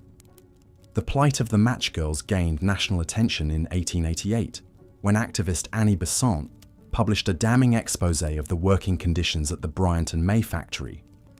Besant described girls as young as 12 toiling 14 hours a day for a pittance, their gums bleeding and their hair falling out from phosphorus exposure. Public outrage over this white slavery eventually led to the famous Match Girls strike and some modest reforms. But life for most factory workers remained a bleak cycle of overwork and illness, their brief lives snuffed out like matchsticks.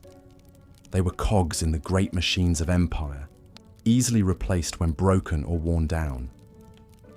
As darkness fell over the crooked streets of the East End, the gin palaces and opium dens came alive, glittering oases of oblivion for the downtrodden. For those with a few pennies in their pockets, the gin shops offered a chance to drown their sorrows in cheap spirits. Drunkenness was rampant, a nightly escape from the miseries of the slums. In dimly lit back rooms, hollow-eyed men sprawled on stained mattresses, opium pipes dangling from their lips. These wretched dens offered another kind of escape, a hazy, dreamless sleep, free from the gnawing of hunger and despair.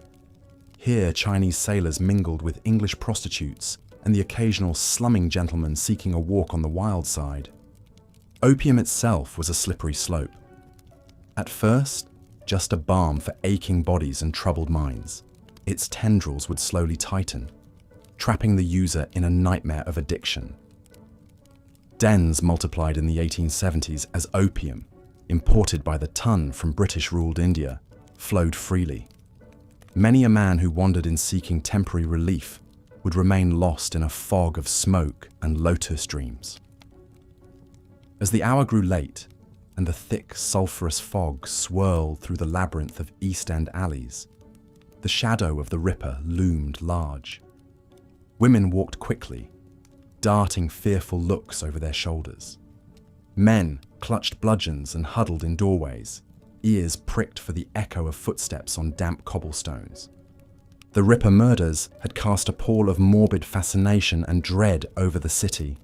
Tabloids churned out lurid stories of the depraved killer stalking the foggy streets, preying on fallen women. Wild theories and dark suspicions swirled. Was the Ripper a doctor, a butcher, a gentleman gone mad with syphilitic delusions? For the poor of the East End, the Ripper was just one more spectre in a life hemmed in by dangers. The women he killed were their sisters in suffering, their fates a reminder of how little their lives mattered. In the eyes of respectable society, they were the disposable ones, streetwalkers and alley sluts, their deaths a sordid footnote easily forgotten. But even as the Ripper's bladed shadow faded with time, the bone-deep weariness and despair remained. Children still picked through the Thames muck for scraps. Women still stitched until their fingers cramped and their eyes dimmed. Men still broke their backs on the docks and drank themselves into early graves. This was the London that the Victorian upper classes rarely saw, or wanted to see. A world away from their airy parks and glittering salons. Here there was no genteel promenade, no shimmering silk and polished carriages and delicate china teacups. Only the endless struggle to survive another day. A few intrepid souls dared to lift the veil and peer into this shadow world. Writers like Charles Dickens and Henry Mayhew chronicled the squalor and heartbreak of the slums, giving voice to the voiceless. Their words ignited both pity and morbid curiosity among the drawing room set. In the 1880s, the peculiar fad of slumming emerged. Parties of well-heeled men and women would don old clothes and venture into the East End as if on safari, gawking at the residents and exclaiming over the quaint sights of poverty. For them, it was an evening's diversion, a thrilling glimpse of how the other half lived. They would return to their comfortable homes titillated but ultimately untroubled, the desperation and deprivation quickly forgotten. But even as the fashionable slummers came and went, there were those who looked at the suffering of the poor with genuine alarm and conviction. A rising chorus of reformers, philanthropists, and progressive thinkers were beginning to argue that such misery had no place in a civilized society, that even the lowliest dock worker or matchstick girl deserved dignity and a chance at a better life. One unlikely hero who emerged was an unassuming engineer named Joseph Bazalgette. In the sweltering summer of 1858, the stench of raw sewage in the Thames had grown so overpowering that it threatened to shut down the workings of the government. The Great Stink, as it was known, could not be ignored by even the most sheltered aristocrat. Bazalgette had a bold plan: to build a vast network of underground brick sewers that would carry waste safely downriver, far from the city's heart. It was a mammoth undertaking that would ultimately stretch over 1,100 miles and take nearly 20 years to complete. The engineer faced ridicule and resistance from many quarters. The cost was astronomical, and the disruption to the city would be immense. Many could not fathom how the problems of the poor could possibly be connected to the elegant avenues and grand monuments of the West End. But Bazalgette persisted, and the great work inched forward. Tunnels were dug, pipes laid, reservoirs and pumping stations constructed. Slowly but surely, the fetid streets of old London were vanishing, replaced by a hidden world of engineering marvels that would serve the city for generations to come. It was just one step on the long road to progress. Over the coming decades, children would gain the right to a basic education. Housing reformers would begin to clear the worst of the slums and build new model dwellings. Labour laws would curb the worst abuses in factories and mines. Change came in fits and starts, the old ways stubbornly clinging like a dank fog. There would be many steps back for every hard-won stride forward. The poor would remain, their struggles still desperate, their burdens still heavy. But a corner had been turned, a quiet revolution set into motion. The cold Victorian heart was beginning to thaw, to contemplate its own complicity in the suffering of the many. If Dickens and Mayhew had helped to prick the conscience of the age, then it was the clamour of match girls and dockers, the scolding of labour activists, and the unstinting work of reformers that would begin to reshape the social landscape. They were the little match flames, bravely sputtering to life, casting the first fragile light into the gloom. Even the wretched of the East End began to stir and imagine that a different future was possible, that their children might one day walk taller and breathe more freely than they ever had, that the great groaning machinery of industry and empire could yield a portion of its plenty to those who kept it running. It was a dream still decades from fulfillment, a hope shadowed by the stubborn realities of class and custom. Many would not live to see its fruits. The mudlarks would keep scrounging, and the matchgirls would keep sickening. The hungry and forsaken would keep scratching and gasping through the soot-choked alleys. But even so, a flicker of light persisted, a sense that the tide of times was shifting, however slowly, that the hard, gem-like flame of common humanity could not be endlessly quenched, however fierce the forces arrayed against it. That a great and grim city might yet learn to measure its true wealth in the health and hope of its humblest citizens. And so we leave the gaslit streets of old London, the child labourer and the hunched seamstress, the tubercular docker and the shivering prostitute. We step out of the sepia shades of the past and back into our own day, hopefully a bit wiser and more tender-hearted for the journey. The struggles of those whose weary feet trod those cobblestones are not entirely behind us. The injustices they faced echo in our own time, wearing different guises but cutting just as deep. The shadows of poverty and despair still linger, even amid the bright lights of our modern age. But we can look to the East Enders of old and take heart from their resilience in the face of crushing odds, from their refusal to be ground down, to accept the fate handed to them, from the way they lifted each other up in small unsung acts of grace and solidarity. We can let their memory be a spur to our own empathy and action, to never look away from suffering, to never grow complacent or callous in the face of want, to believe that no soul is disposable and no child's future foreclosed by the accident of birth. This is their legacy to us, carried forward on the mists of time. A reminder that the true measure of a society is not in the height of its glittering spires, but in the depths of its compassion for those in the shadows. That there is no grandeur without mercy, no true progress that leaves its most vulnerable behind. So let us carry their flickering flame forward, these long ago wretched of the earth. Let the light of their humanity be a beacon in our own striving for a world where every child may know safety and plenty, every worker dignity and reward, where the bright promise of great cities is a birthright for all, not a distant gleam beyond the grimy pane.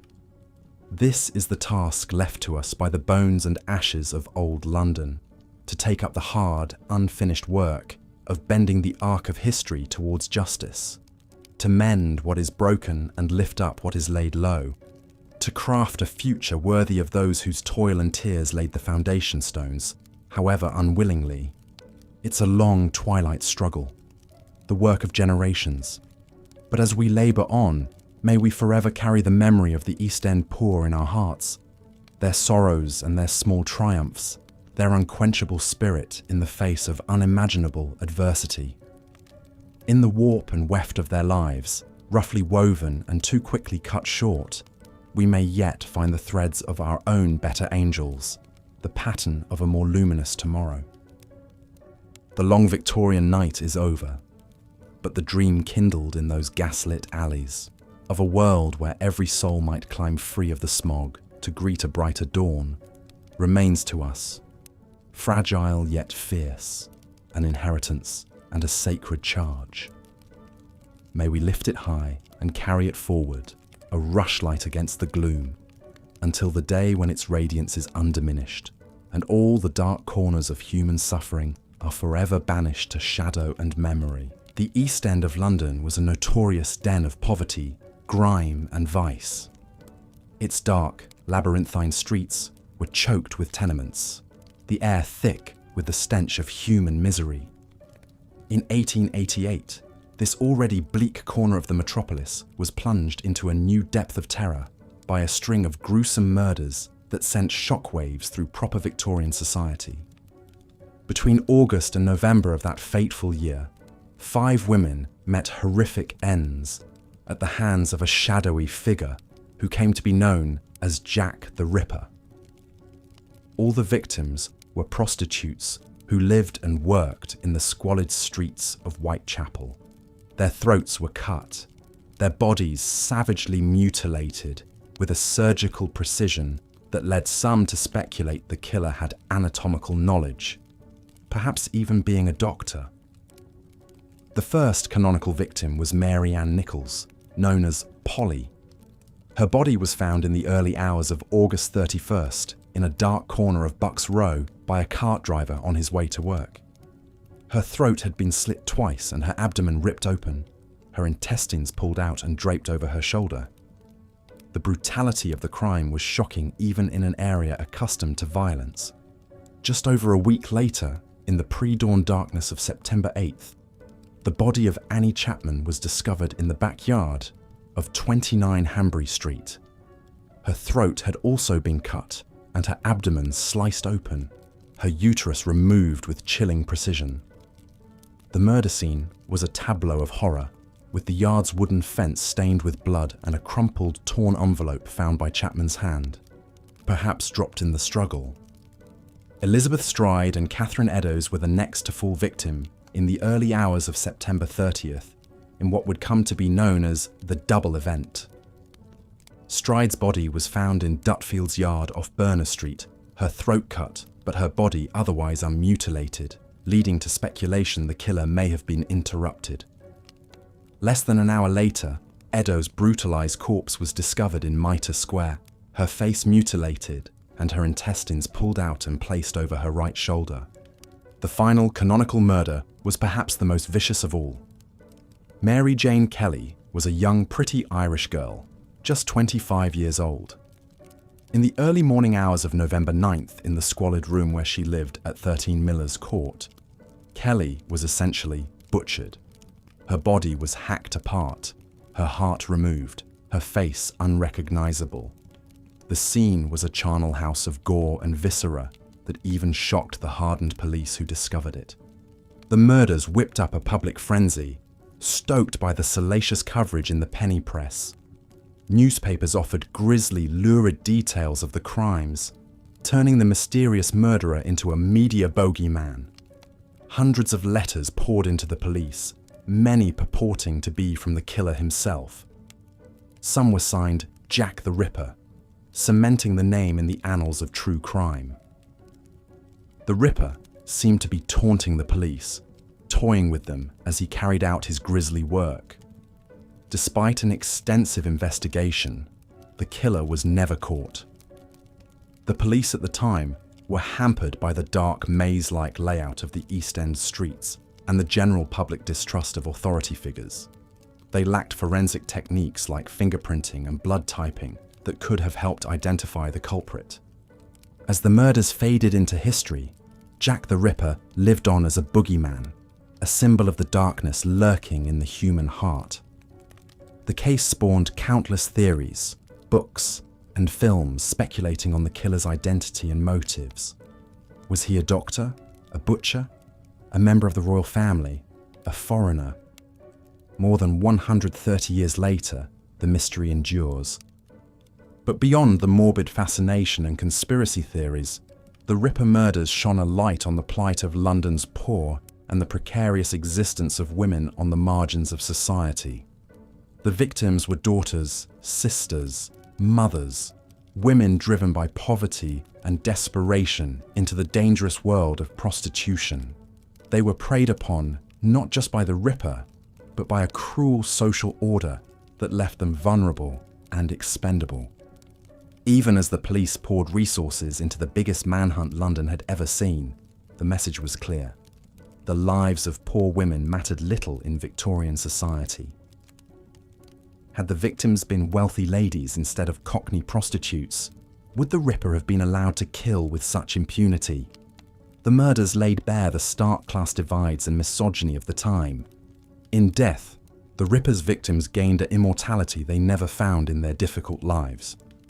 Their names, Polly, Annie, Elizabeth, Catherine, Mary Jane, are forever linked to one of history's most infamous crime sprees. They've become more than just victims. They are symbols of the human toll of poverty and injustice in the shadows of Victorian London.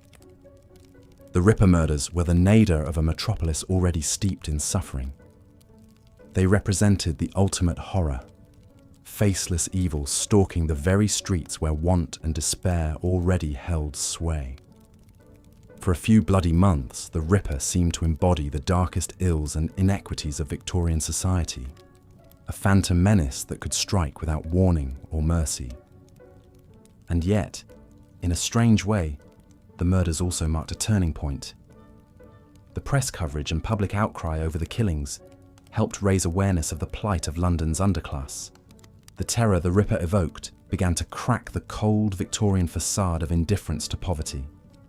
There was a growing realization that leaving an entire class of people to languish in squalor and desperation would have grave social consequences. Of course, this awakening of the public conscience did not happen overnight. The poor would struggle and suffer for many decades more.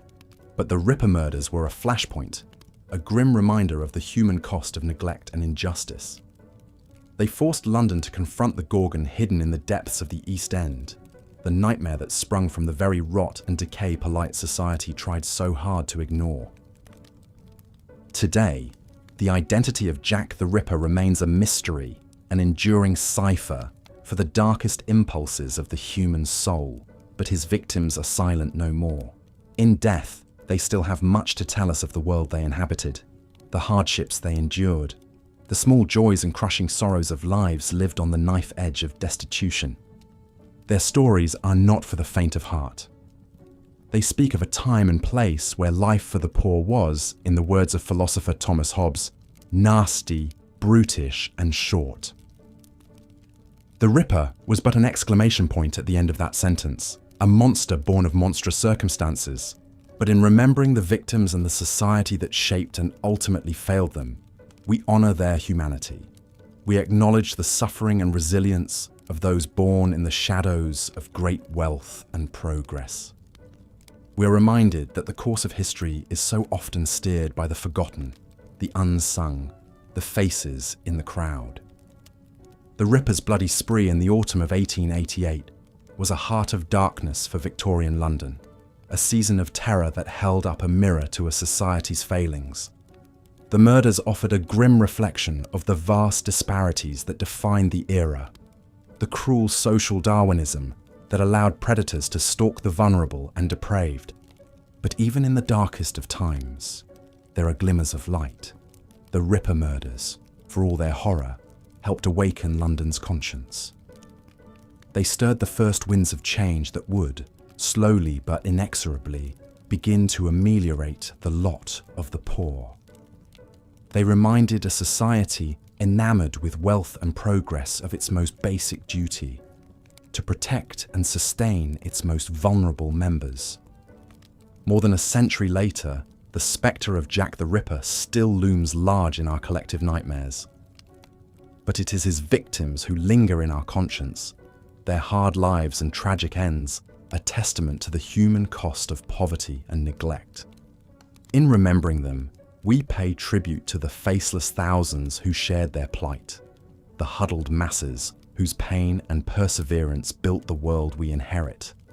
The Ripper murders were a flashbulb moment, illuminating in chilling detail the darkest recesses of the Victorian psyche.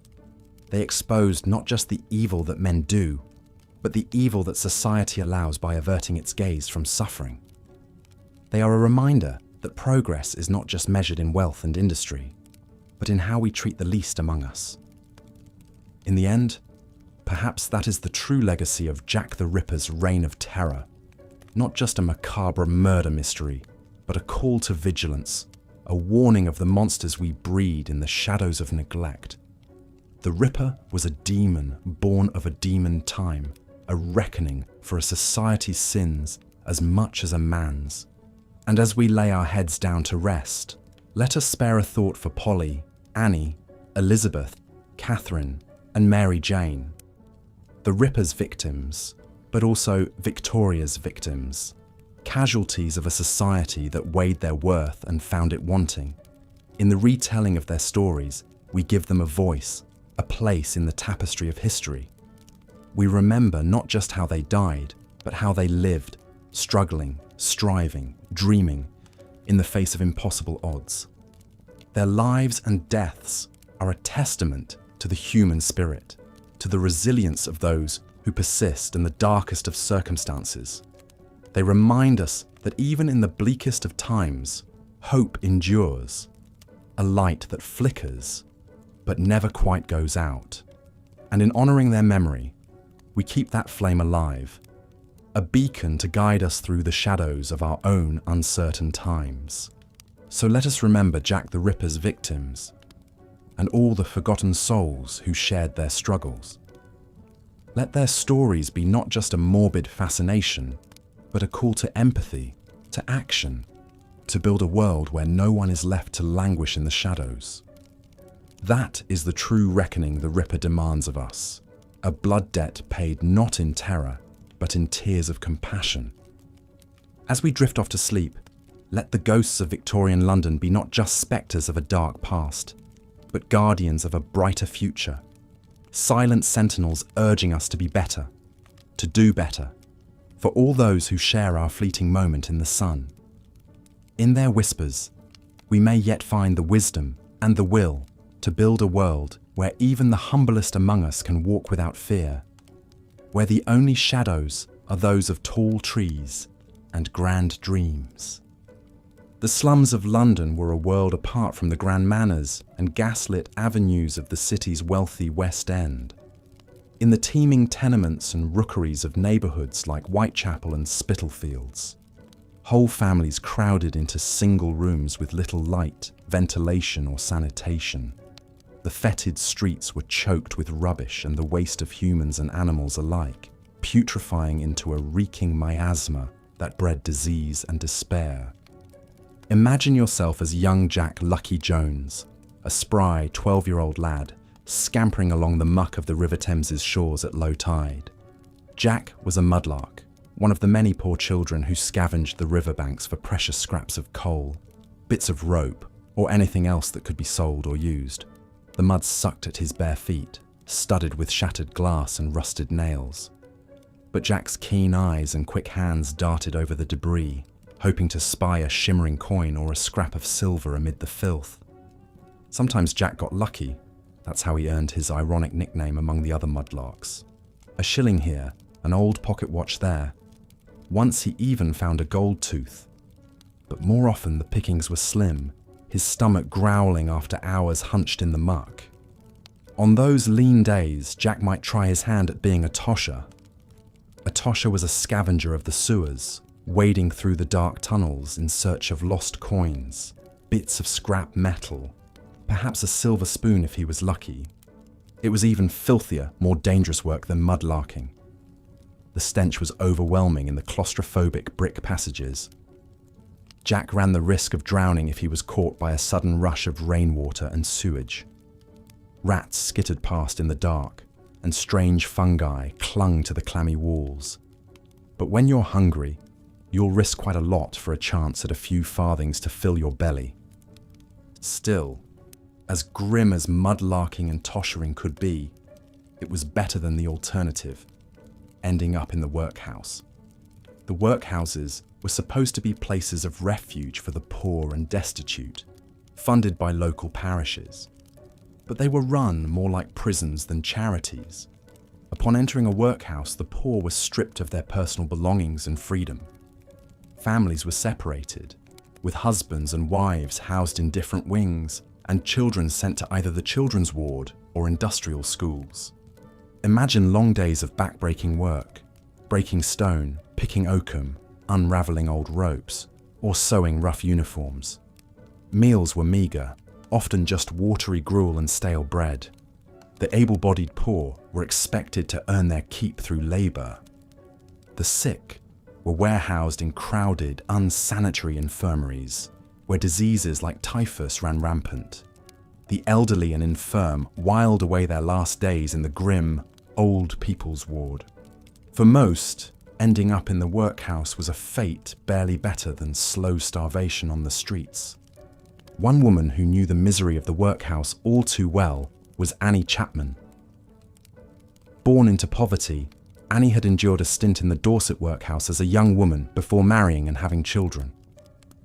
But her life took a tragic turn when her husband died, leaving her destitute.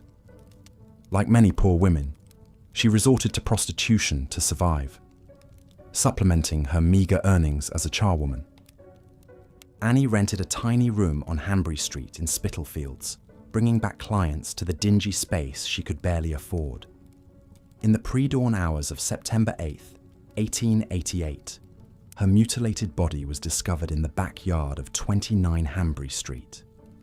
Her throat had been slashed down to the bone and her abdomen ripped open, intestines pulled out and arranged over her shoulder. Annie Chapman was the second victim of the most notorious serial killer in history, Jack the Ripper. While Jack prowled the streets that autumn, most East End residents continued their daily drudgery, many of them at the docks or in factories. The Port of London was the beating heart of the British Empire's global trade, with ships from far-flung colonies unloading everything from spices to silk to timber along the bustling wharves. Brawny dockers hauled crates and barrels, dodging clanking cranes and treacherous cargo nets. Accidents were common, limbs crushed or men drowned in the filthy waters between the ships and wharves. But there was always another desperate man waiting to take an injured docker's place for a day's meagre wages. Women and children had it no easier, many of them employed in the East End's infamous sweatshops and match factories. Seamstresses hunched over their machines for 12 hours or more in airless, overcrowded rooms, stitching collars and cuffs for fashionable ladies' gowns. They were paid by the piece, nimble fingers flying to earn perhaps 6 pence for a 16-hour day if they were fast. Many suffered chronic back pain and damaged eyesight from the long hours and poor lighting. But some of the most wretched conditions were endured by the matchstick girls employed at the Bryant and May match factory. In 1888, socialist activist Annie Besant published an exposé called White Slavery in London, detailing the dire straits of these young workers. Girls as young as 12 toiled 14 hours a day in harsh conditions, exposed to the toxic white phosphorus used in match heads. For this dangerous work, they earned a mere 4 shillings a week, with deductions for fines and the cost of their materials. Many of the matchstick girls developed a disfiguring condition known as phossy jaw from the phosphorus fumes. The chemical caused their jawbones to glow a ghostly white in the dark factory and slowly rot away. It was a painful, debilitating affliction that could lead to brain damage and death if untreated. But the Bryant and May Company dismissed concerns, claiming the girls simply had poor hygiene. Besant's articles sparked public outrage over these appalling conditions, seen as a form of white slavery. In July of 1888, the furious matchstick girls went on strike, protesting their treatment.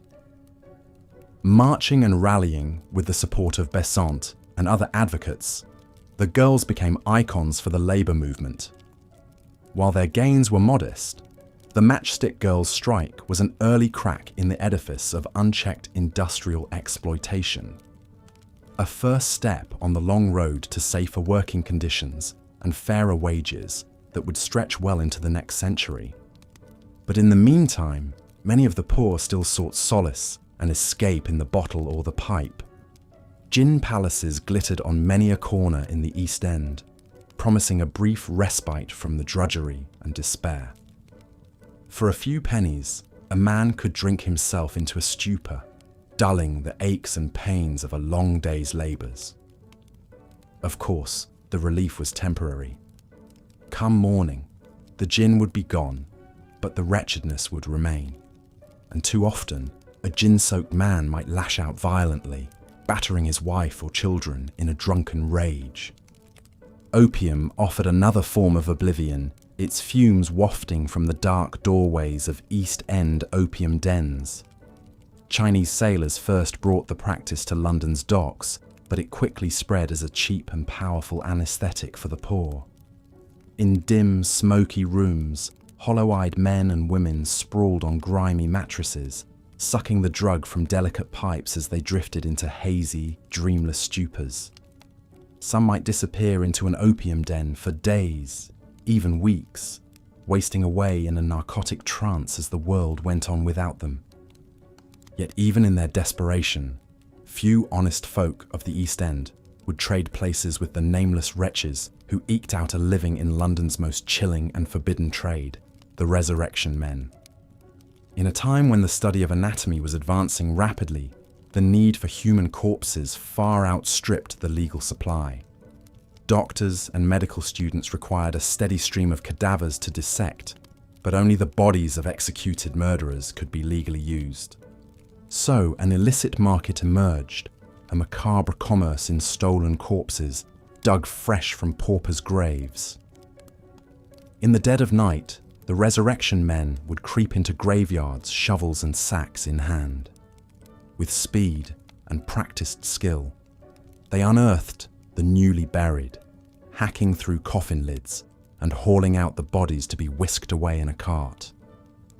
A fresh corpse could fetch as much as 10 guineas from a desperate anatomist, a small fortune. The gruesome practice filled the public with dread and revulsion, fears of one's own body being spirited away and desecrated after death. Grieving families of the poor would keep vigil by new graves for days to deter the body snatchers. Iron cages called mort safes were affixed over plots as a grim form of protection. Some even resorted to booby-trapping fresh graves with tripwires and explosives. While the resurrection men plied their grisly trade in the shadows, London high society developed a strange fascination with poverty as entertainment. Slumming became a popular pursuit for the well-to-do, a voyeuristic form of tourism to the meanest streets of the East End. Parties of gentlemen and ladies would hire guides to lead them through the rookeries and tenements, gawking at the squalor and deprivation like visitors to a human zoo. Some even attended special slumming balls where they could dress down as beggars and thieves, play acting at poverty for a night before returning to their comfortable homes. It was a callous kind of thrill-seeking, a way to flirt with the city's underbelly without getting one's hands too dirty. But for reformers and philanthropists, this exposure to the poor's wretched conditions could also be a powerful motivator. Appalled by what he witnessed in the slums, journalist Henry Mayhew made it his life's work to document the realities of London's poor in his landmark book, London Labour and the London Poor. Through vivid interviews and unflinching descriptions, Mayhew brought the struggles of costermongers, street sweepers, rag pickers, and other humble workers to light. His work helped pierce the willful ignorance of the upper classes and spurred social conscience. Writers like Charles Dickens also drew back the curtain on London poverty, using their talents to craft vivid, fictionalized portraits that stirred both sentiment and action. From the workhouse boys of Oliver Twist to the street urchins of Fagin's gang, Dickens put a human face on the sufferings of the poor, particularly children. His immense popularity made him a social justice advocate as much as an entertainer, inspiring reforms and charities. This rising tide of awareness and conscience would slowly, incrementally begin to change Victorian society. Charities and movements sprang up to minister to the poor in both body and soul. The Salvation Army, founded in 1865, embodied this new drive to offer both material aid and spiritual succor. Their motto was soup, soap, and salvation. First tend to the basic needs of the hungry and destitute, then offer them the hope of God's grace. But it would take more than soup and sermons to cure the deep ills of London poverty. Real, lasting progress would require major feats of engineering and political will to create a city that could be livable for all its citizens, rich and poor alike. And in 1858, the stench of human misery that permeated London would become too overwhelming to ignore any longer. They called it the Great Stink. That summer of 1858 was the hottest on record in London, with temperatures soaring above 90 degrees Fahrenheit for days on end. As the mercury rose, so did the stench. The fetid waters of the River Thames, long used as an open sewer, began to cook and ferment in the brutal heat. The result was an ungodly reek that enveloped the city like a noxious fog. At the time, London lacked any kind of comprehensive sewage system. Waste from privies, laundries, and abattoirs simply flowed into ancient storm drains that emptied directly into the Thames. During the Great Stink, the river transformed into a bubbling, putrid stew of human and animal filth. The miasma was so thick and eye-watering that it became known as the monster soup. As the stink intensified, London ground to a halt. Boat traffic on the Thames ceased as no one could bear to be near the revolting river. Judges at the Old Bailey courthouse soaked their handkerchiefs in chloride of lime in a futile attempt to block the smell. Even the newly constructed Houses of Parliament, perched right on the river's banks, became uninhabitable as the stench seeped through the halls and chambers. Members of Parliament discussed moving upriver to escape the noxious vapours. Londoners feared that the Great Stink heralded another outbreak of cholera, which had already claimed tens of thousands of lives in previous years. It was clear that London's haphazard, decentralised approach to waste management was no longer tenable.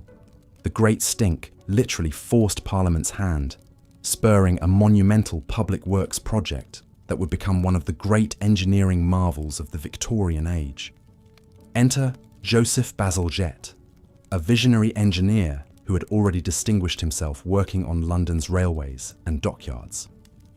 In 1856, Bazalgette was appointed chief engineer of the Metropolitan Board of Works and tasked with solving London's sewage crisis once and for all.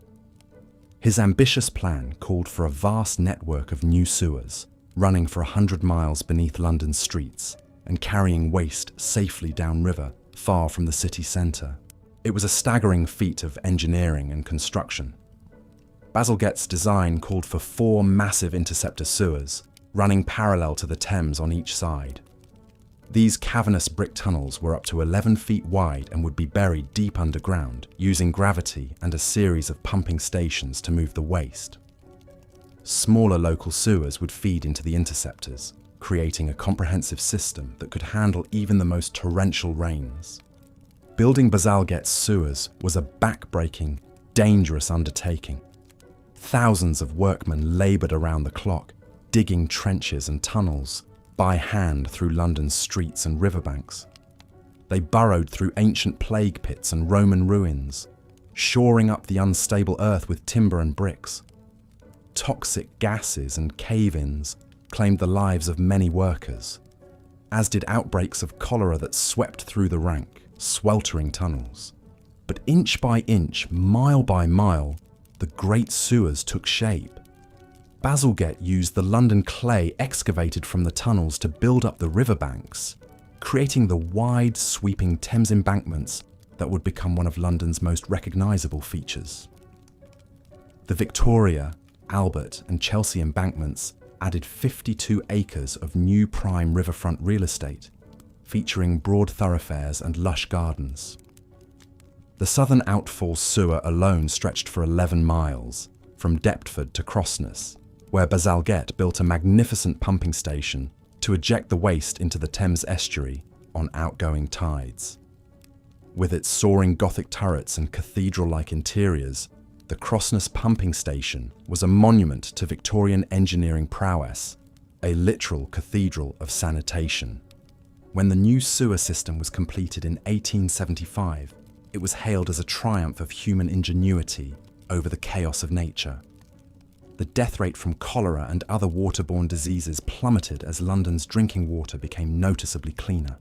The Thames began to recover from centuries of abuse, its waters running clearer and fish returning to its depths.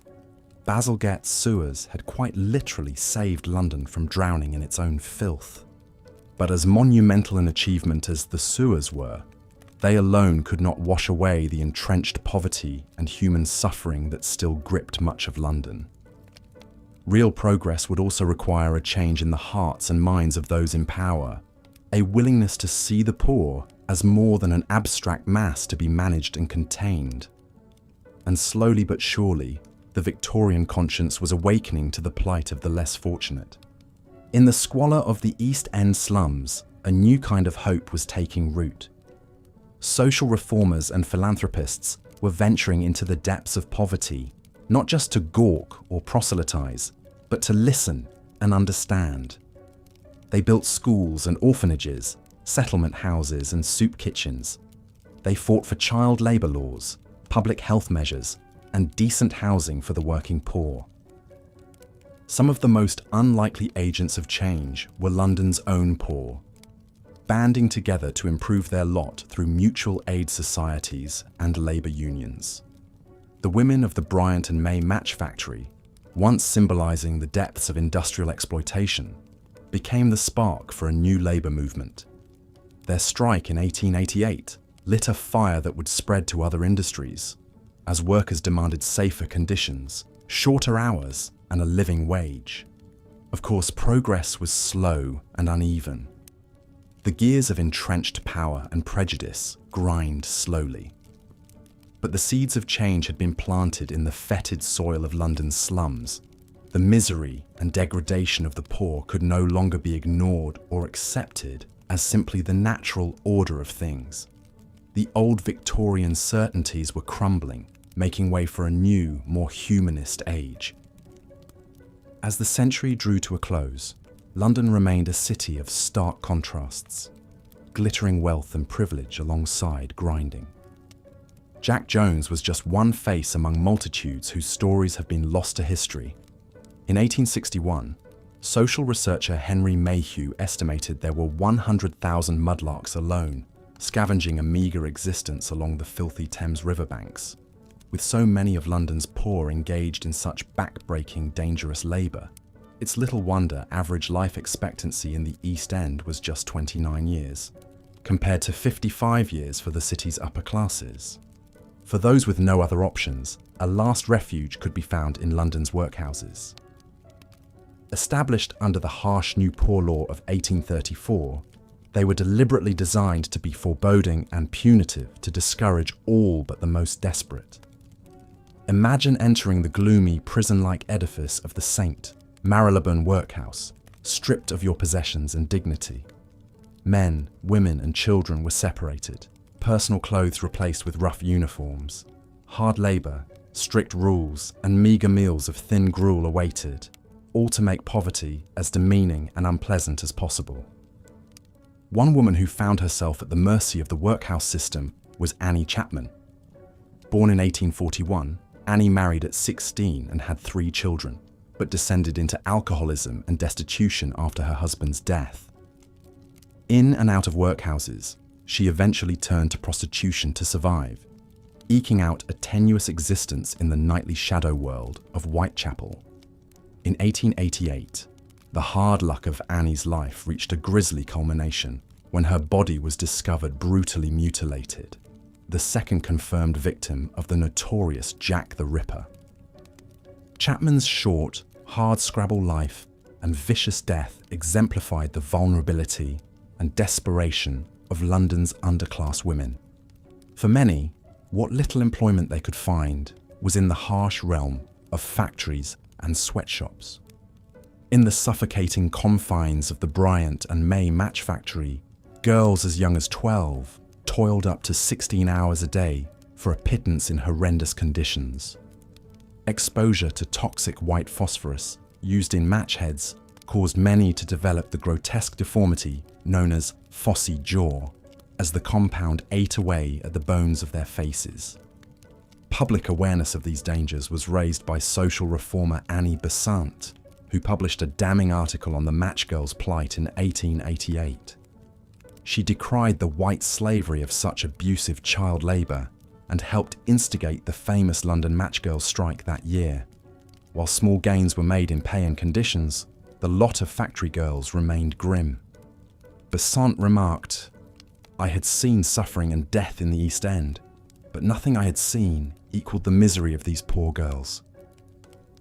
Beaten down by unrelenting poverty and the crushing weight of their lot in life, London's destitute turned to what small comforts they could find: cheap gin and opium.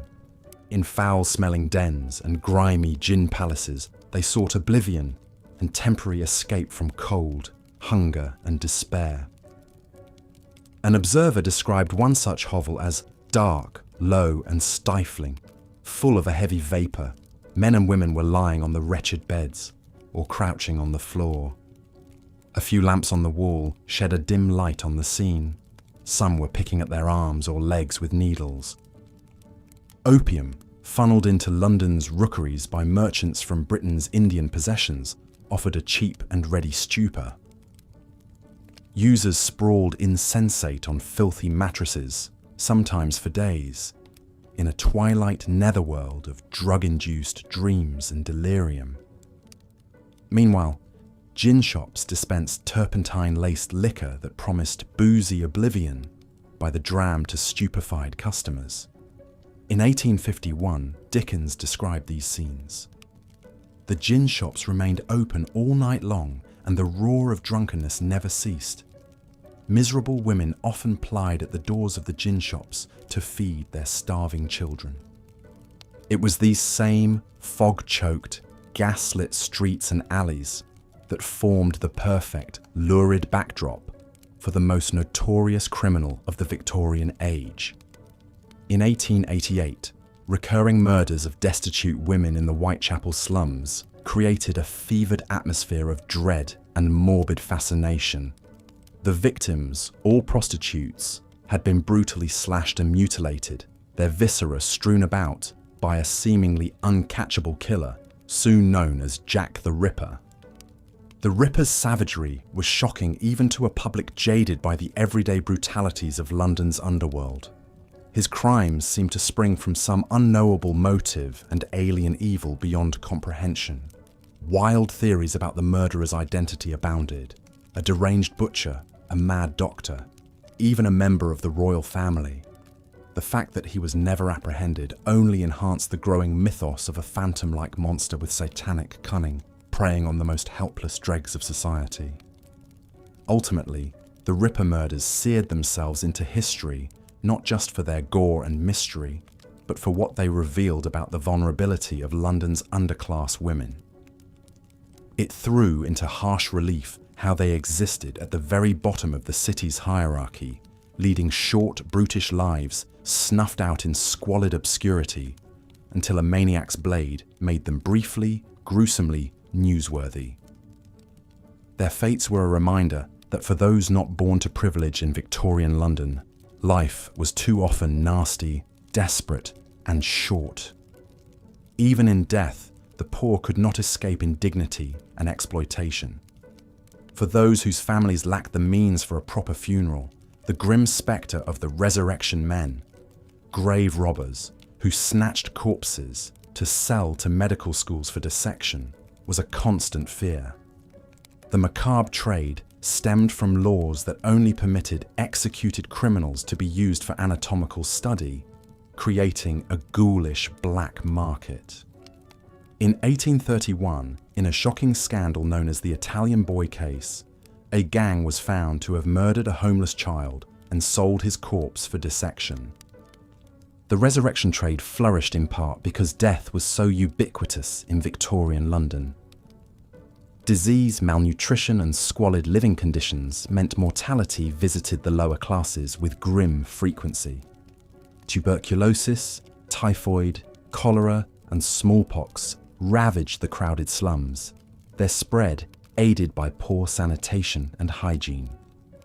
In 1848 to 49, a cholera epidemic killed over 14,000 in London, mostly in the impoverished areas south of the Thames.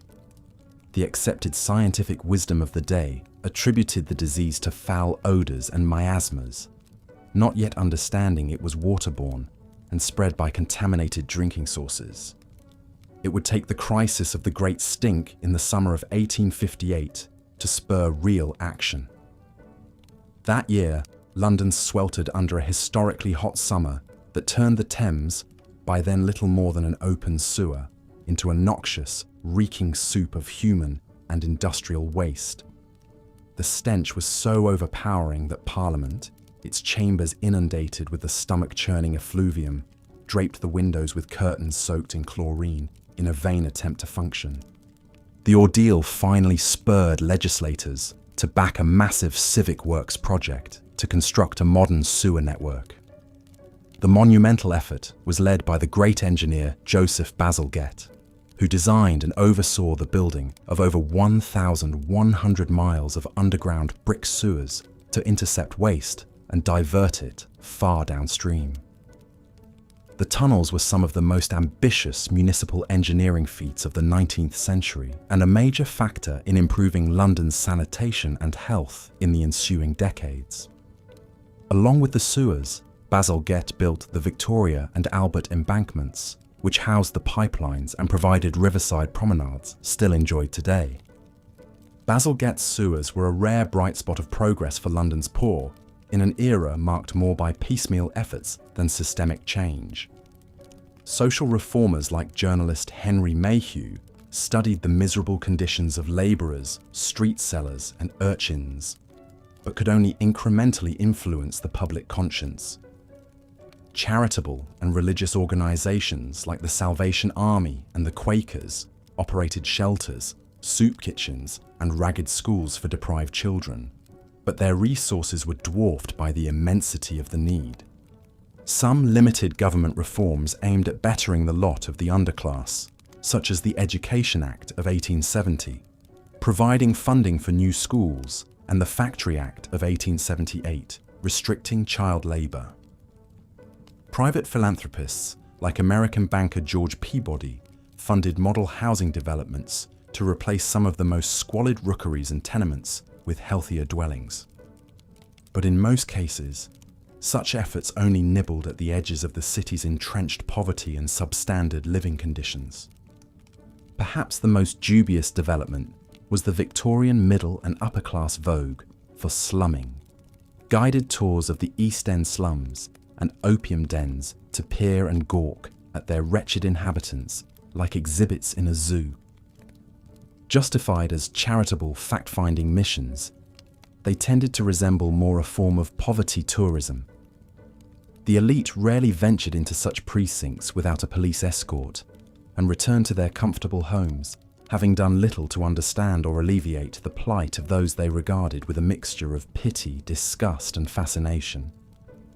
In the end, for all the small advances and eddies of reform, life for most of London's poor remained a harsh, tenuous proposition throughout the Victorian era and beyond. Despite the city's growing prosperity and global influence, the lot of its underclass altered little. The same crowded, fetid slums, back-breaking and underpaid labour, the ever-present spectres of destitution and the workhouse, all these continue to circumscribe the mean, desperate lives of those at the bottom of Britain's imperial capital.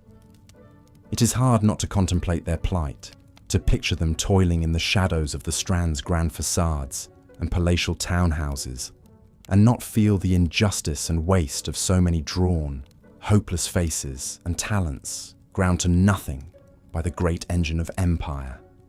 But we can also glimpse in the few who emerged to put a human face on that misery, the reformers and radicals, the match girls and dockers who fought and organised for better lives, the unquenchable spirit that endured in the face of such hardship. The London of today is in many respects unrecognisable from its Victorian ancestor, a city of steel and glass, startling diversity and vibrancy, its grimmiest corners now hipster havens and pricey enclaves. But still, parallels endure. The obscene gulf between affluence and want, the invisible workers who clean and guard the towers of privilege, the same aching social and economic divides that consign too many to hardship. And in this, Victorian London stands eternally as a reminder and rebuke, asking us to remember how we treat the lowest among us, how we look after those ground beneath the wheel, as our great cities rise ever skyward on the labours of ghosts. The poor of London faced a brutal calculus, work grueling, hazardous jobs in abysmal conditions, or risk death by starvation and exposure in the streets. For women, the options were even more agonising. Imagine being Mary Ann Nichols, a 43-year-old mother of 5, cast out by her husband after a string of unlucky breaks. To avoid the workhouse, she takes up lodging in a shabby Whitechapel boarding house. But without respectable work, Mary must turn to the one thing no one can take from her, her body. Night after night, she walks the shadowy streets as a prostitute, living in constant danger. Her bed might be a dank, filthy corner of Whitechapel, or If she's lucky, a 4p a night cubicle at Wilmot's lodging house on Thrall Street. She has little to call her own: a brush and comb, 2 petticoats, a pot of rouge. Every day is a desperate gamble between destitution and perhaps bringing home a shilling to live on. But even this wretched existence is soon cut short. In the early morning mist of August 31st, 1888, Mary's mutilated body is found on the cobblestones of Bucks Row, her throat cut to the bone. The grisly murder sends shockwaves through the East End, and for Mary's fellow prostitutes, it's a chilling warning of a new predator on the prowl: Jack the Ripper. The sad truth was, long before the Ripper's reign of terror, women on the margins led precarious, expendable lives. Earning pennies as labourers or seamstresses was often not enough to survive on. So many were forced to sell their bodies, risking violence and disease. For poor women especially, Victorian London was a bleak and perilous place. They faced a double vulnerability to exploitation at work and brutality at home and in the streets. Wife-beating was shockingly common and even tolerated as a husband's right. Domestic violence drove many women to the streets in the first place. Walking those gaslit alleys at night, soliciting strangers, the threat of abuse was ever present. Rapes and beatings by clients or police were an occupational hazard, to be borne in silence. A sex worker had little legal recourse. She was more likely to be arrested herself for public indecency or disorderly behaviour. Pregnancy was another jeopardy. Contraception was scanty, and many prostitutes bore unwanted children. Backstreet abortions were risky procedures in dingy kitchens or rented rooms. More than a few women bled out or died of infection. Mary Ann Nichols left behind a bleak legacy for her children. Her son Edward followed his mother into a vagabond existence, hawking trinkets on the street. He took up a common-law wife, but she soon died, some say of drink. Edward himself later turned up in the workhouse infirmary, destitute and broken. Mary's daughter Alice fared scarcely better, winding up pregnant and unmarried at 16. She gave birth to her son in the grim confines of the Lambeth workhouse. Though little Victor grew up to be a butcher's boy and soldier, his beginnings were in the shadow of poverty his grandmother knew too well. These snapshots of family pain, captured in workhouse records and census sheets, tell a larger story. For London's poorest women and their offspring, misfortune begat misfortune down the generations. Nichols' tale was sadly typical. A life mired in deprivation, leading to a dangerous trade and ending in a macabre footnote in the annals of crime. Even as the city's wealth and power grew, the options for its underclass of women remained slim and fraught with jeopardy. The same squalid slums that bred killers like the Ripper also bred the desperation of his victims. But amid the oppressive misery, there were flickers of progress and spots of light. Josephine Butler was one crusading voice for London's most marginalised women. An upper-middle-class lady of tireless compassion, she ministered to prostitutes and rape survivors when few others dared.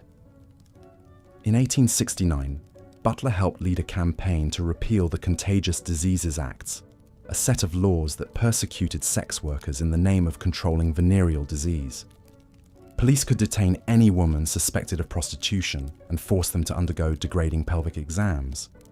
Butler exposed the cruelty of this system, which punished women but overlooked their male clients. Her speeches and writings helped shift Victorian minds to see these women as victims of circumstance, not wanton sinners.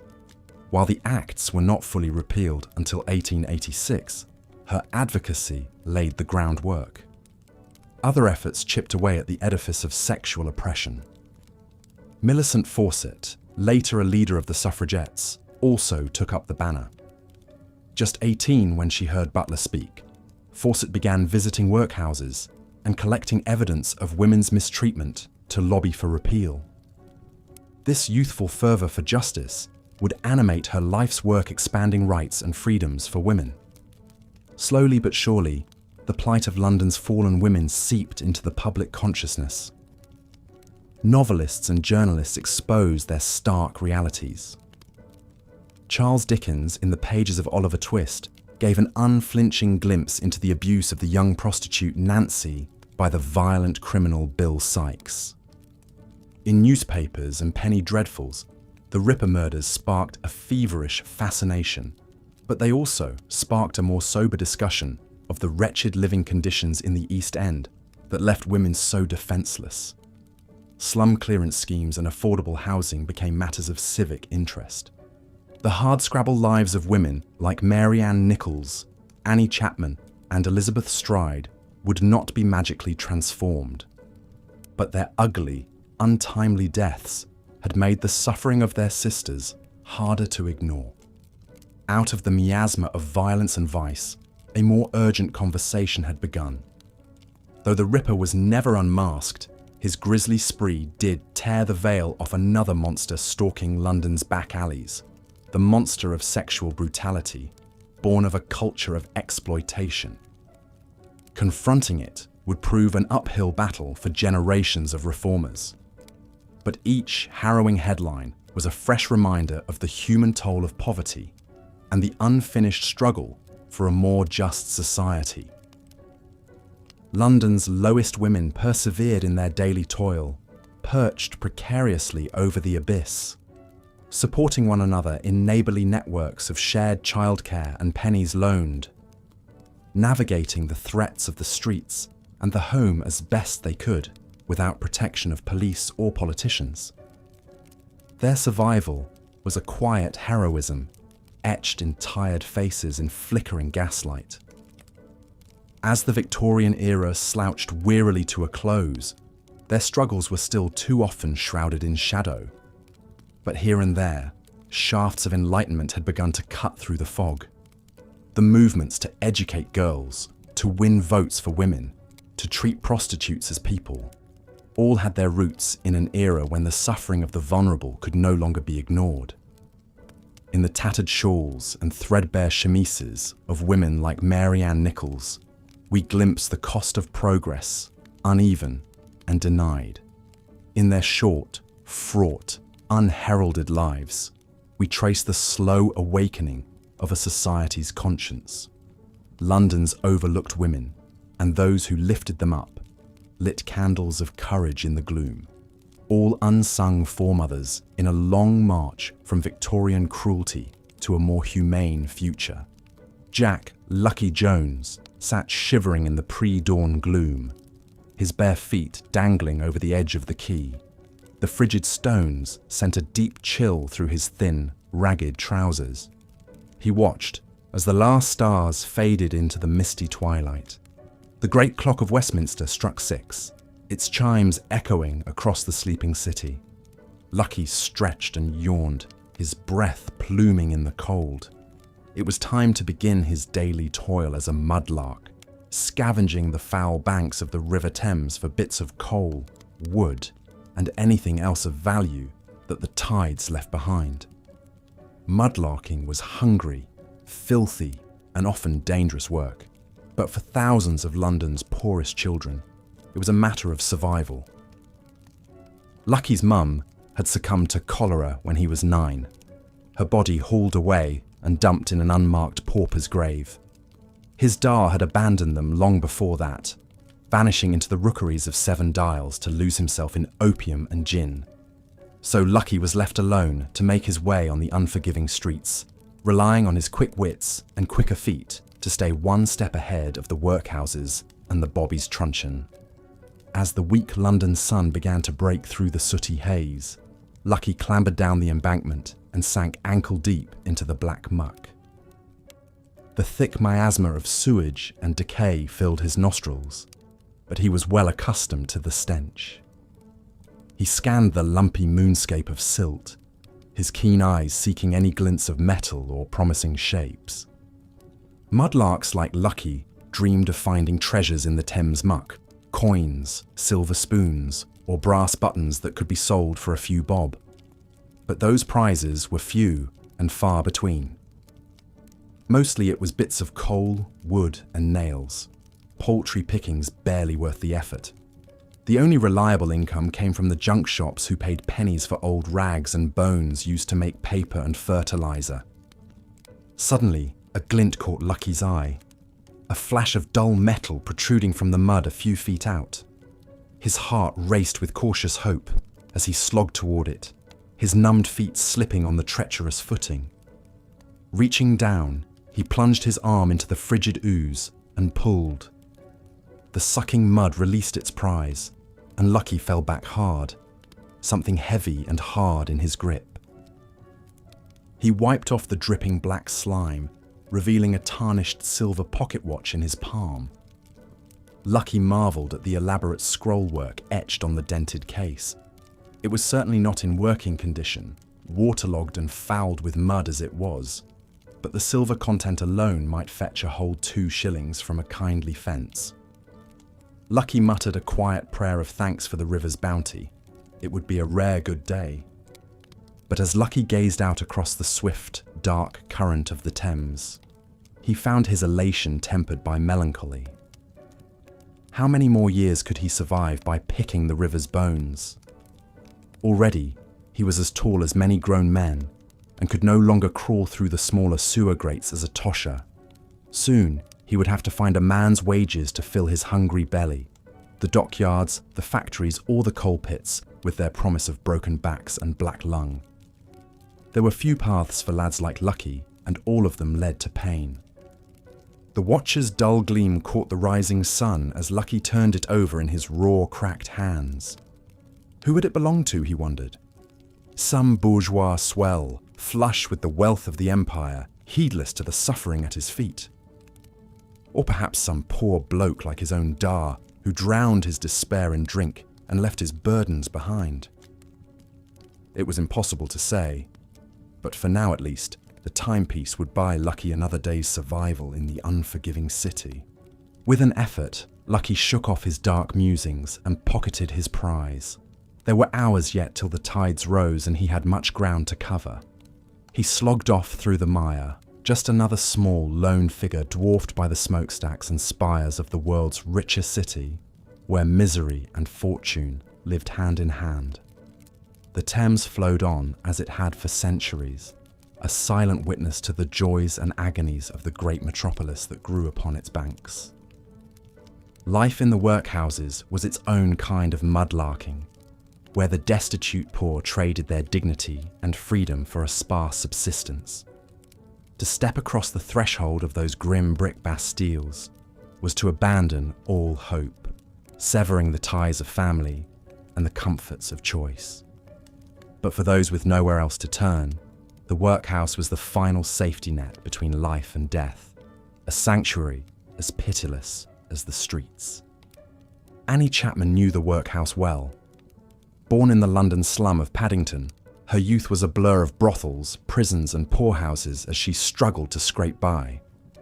The threat of the workhouse loomed over her like the sword of Damocles, a constant spur to clutch at any chance for a roof and a meal, no matter how degrading. Time and again, desperation drove Annie to trade her body in the streets or spend sleepless nights in doss houses, huddled in verminous straw, listening to the groans and cries of her fellow unfortunates. For a brief time, it seemed Annie might escape her dismal fate. She married a soldier, John Chapman, and bore him 2 daughters.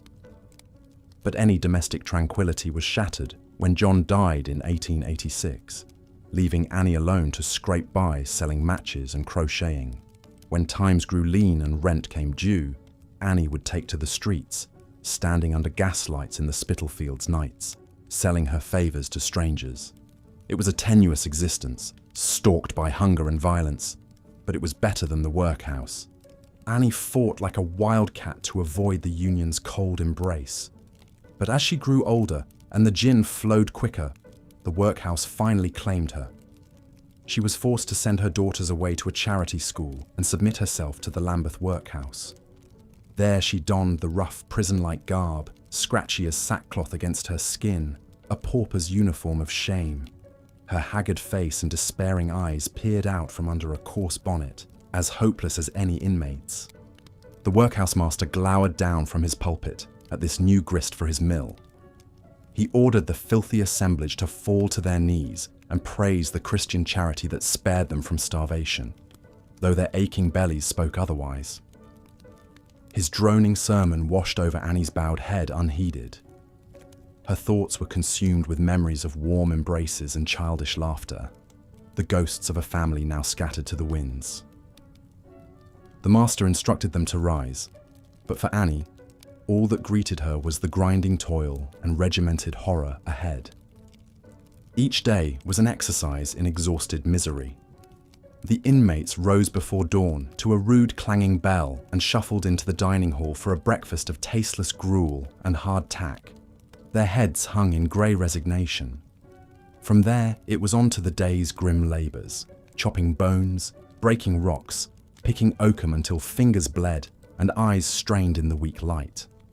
All this for the privilege of a straw mattress, a thin blanket, and a penny a day in the unlikely event of release.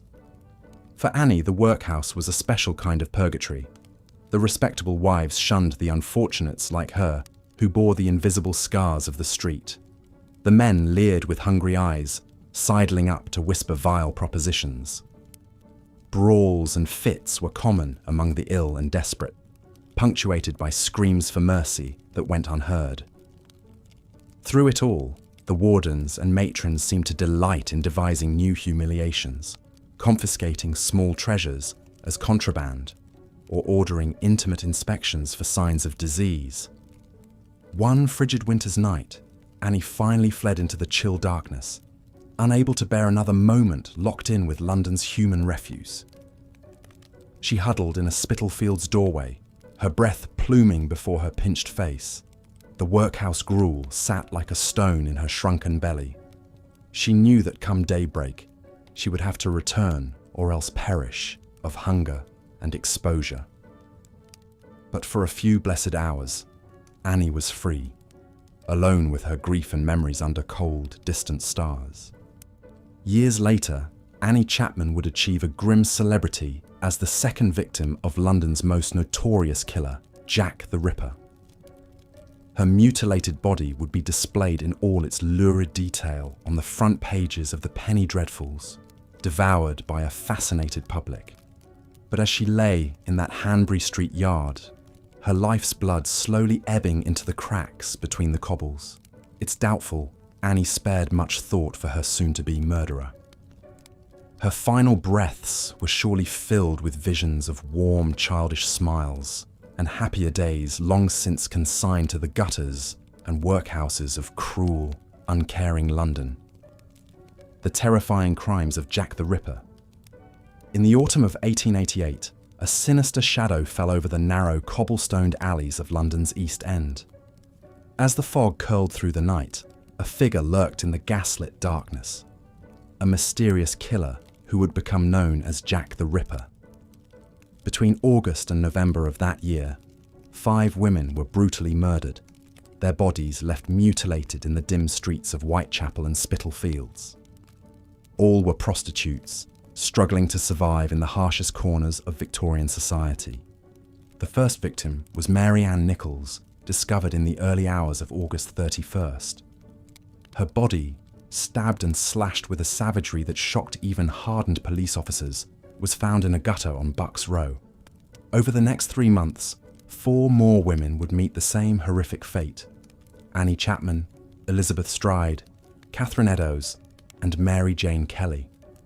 As news of each grisly murder spread, panic gripped the streets of the East End. The police, armed with little more than whistles and lanterns, struggled to find the killer who seemed to melt into the shadows. Hampered by the dark, twisting alleyways and the tight-lipped distrust of the poor residents, the investigation stalled and sputtered. The neighbourhood already had an eerie, gothic atmosphere, but the fog-draped crime scenes and the Ripper's dark deeds only deepened the sense of dread. Gossip and rumour spread like a fever as the public became transfixed by the mysterious murderer. Hundreds of letters, allegedly from the killer, poured into police stations and newspapers. Some even signed Jack the Ripper, and thus a legend was born. Morbid souvenir hunters snatched up gruesome mementos, while droves of amateur sleuths tried to unravel the case. The press, sensing a story that sold papers, churned out sensational reports detailing the mutilations and speculating about the Ripper's identity. Was he a doctor, driven mad by dark obsessions? A butcher with the skills to deftly wield a knife? Or perhaps a gentleman by day who stalked and killed by night? Desperate for a breakthrough, the police even arrested Queen Victoria's grandson, Prince Albert Victor, though he was later cleared.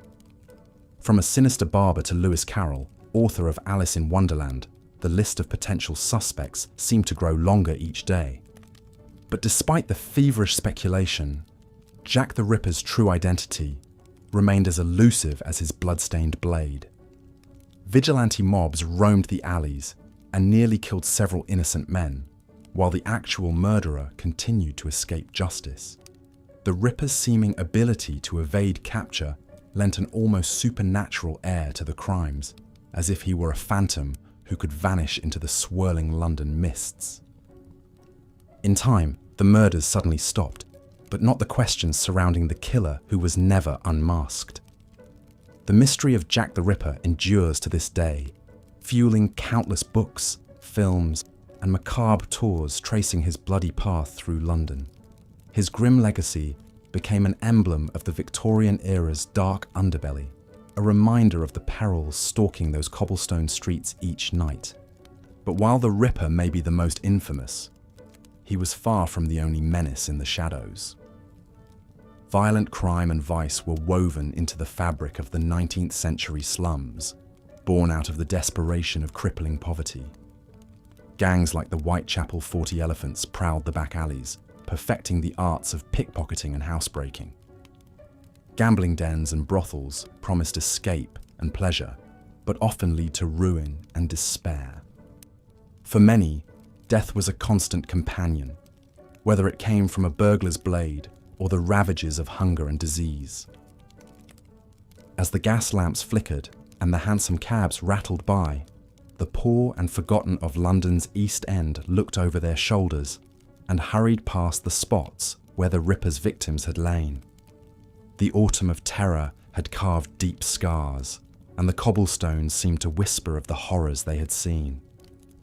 Jack the Ripper was never caught, but his crimes had captured something true about the heartbeat of the city, that beneath the fog and finery, in the shadows of progress, the spectre of violence was always lurking. The Victorian cult of death. For the Victorians, the veil between life and death was thin, and the trappings of grief were woven into the very fabric of society. In an era plagued by poverty, disease, and accidents, death was an ever-present spectre looming over both rich and poor. The average life expectancy in Victorian England hovered around 40 years old, and child mortality rates were staggeringly high. In the cramped and filthy slums, entire families could be wiped out by a single outbreak of cholera or typhoid fever. Faced with such brutal realities, the Victorians developed elaborate rituals and strictures around death and mourning. Funerals were somber, lavish affairs, with no detail overlooked in the all-consuming business of grief. Undertakers offered a dizzying array of caskets and urns, while newspapers hawked black-bordered mourning stationery and special funeral biscuits. There was even a whole industry devoted to post-mortem photography, capturing eerie images of the deceased posed as if still alive. For the wealthy, the etiquette of mourning was every bit as rigid as the social hierarchies of life. When Prince Albert, the beloved husband of Queen Victoria, died of typhoid in 1861, the Queen threw herself into deepest mourning, wrapping herself in a widow's weeds that she would wear for the next 40 years until her own death. As the trendsetter for her class, Victoria's prolonged bereavement rippled across high society. Elaborate mourning dresses allowed wealthy women to telegraph the depths of their grief, with special fabrics and veils dictated for each phase of mourning. But for the poor, Even the basic dignity of a proper funeral and burial could be out of reach. Many families could not afford the cost of a coffin, let alone the fees for a plot in the overcrowded city churchyards. The truly destitute faced the grim prospect of anatomists claiming their loved ones' corpses for medical dissection, a fate considered a deep violation of the dead.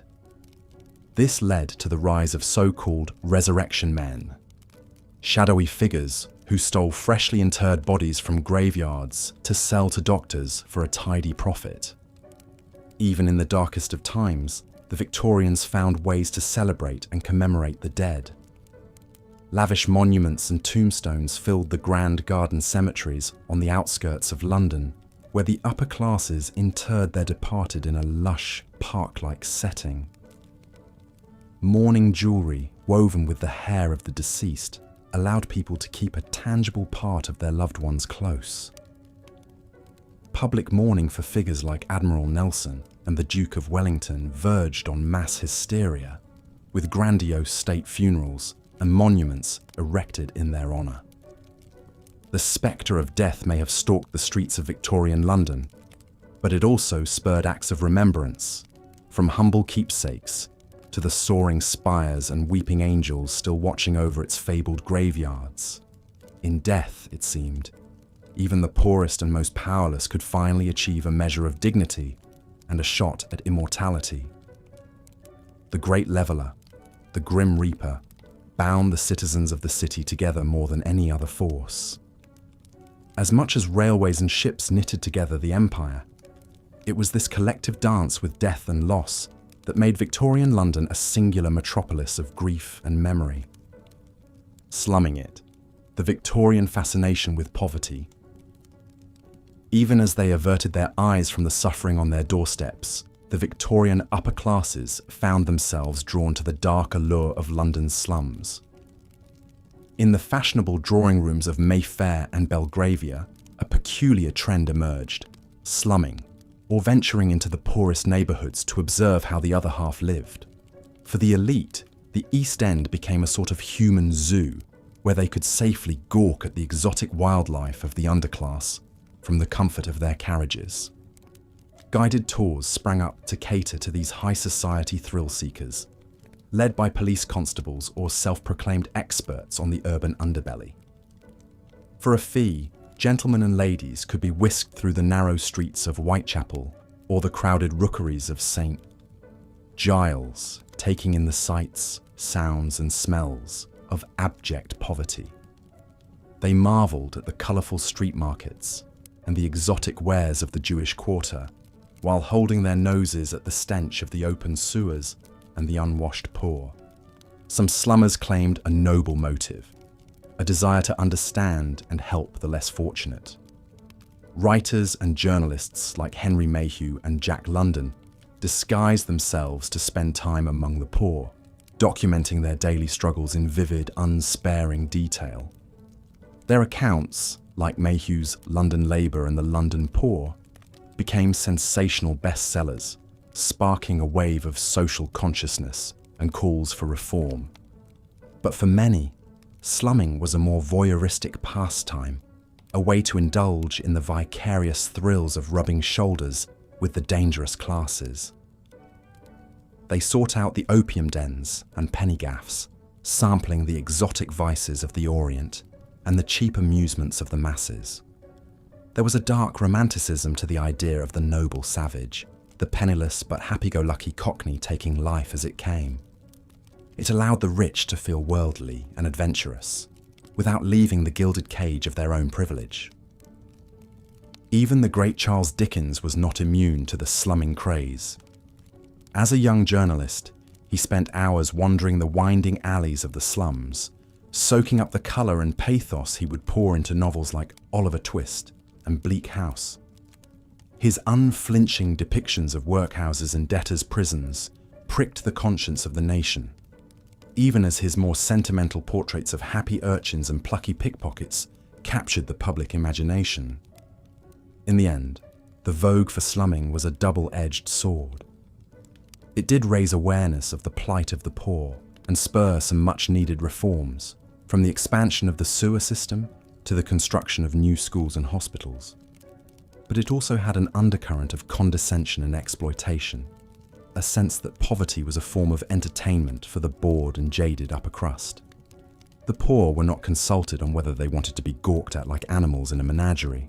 Still, the fascination with the slums left an indelible mark on Victorian culture, from the social realist novels of Dickens and Gaskell to the haunting photographs of street life captured by John Thompson. It revealed a hunger to pull back the veil on the unmentionable underside of empire, to confront the festering wounds beneath the pomp and splendour.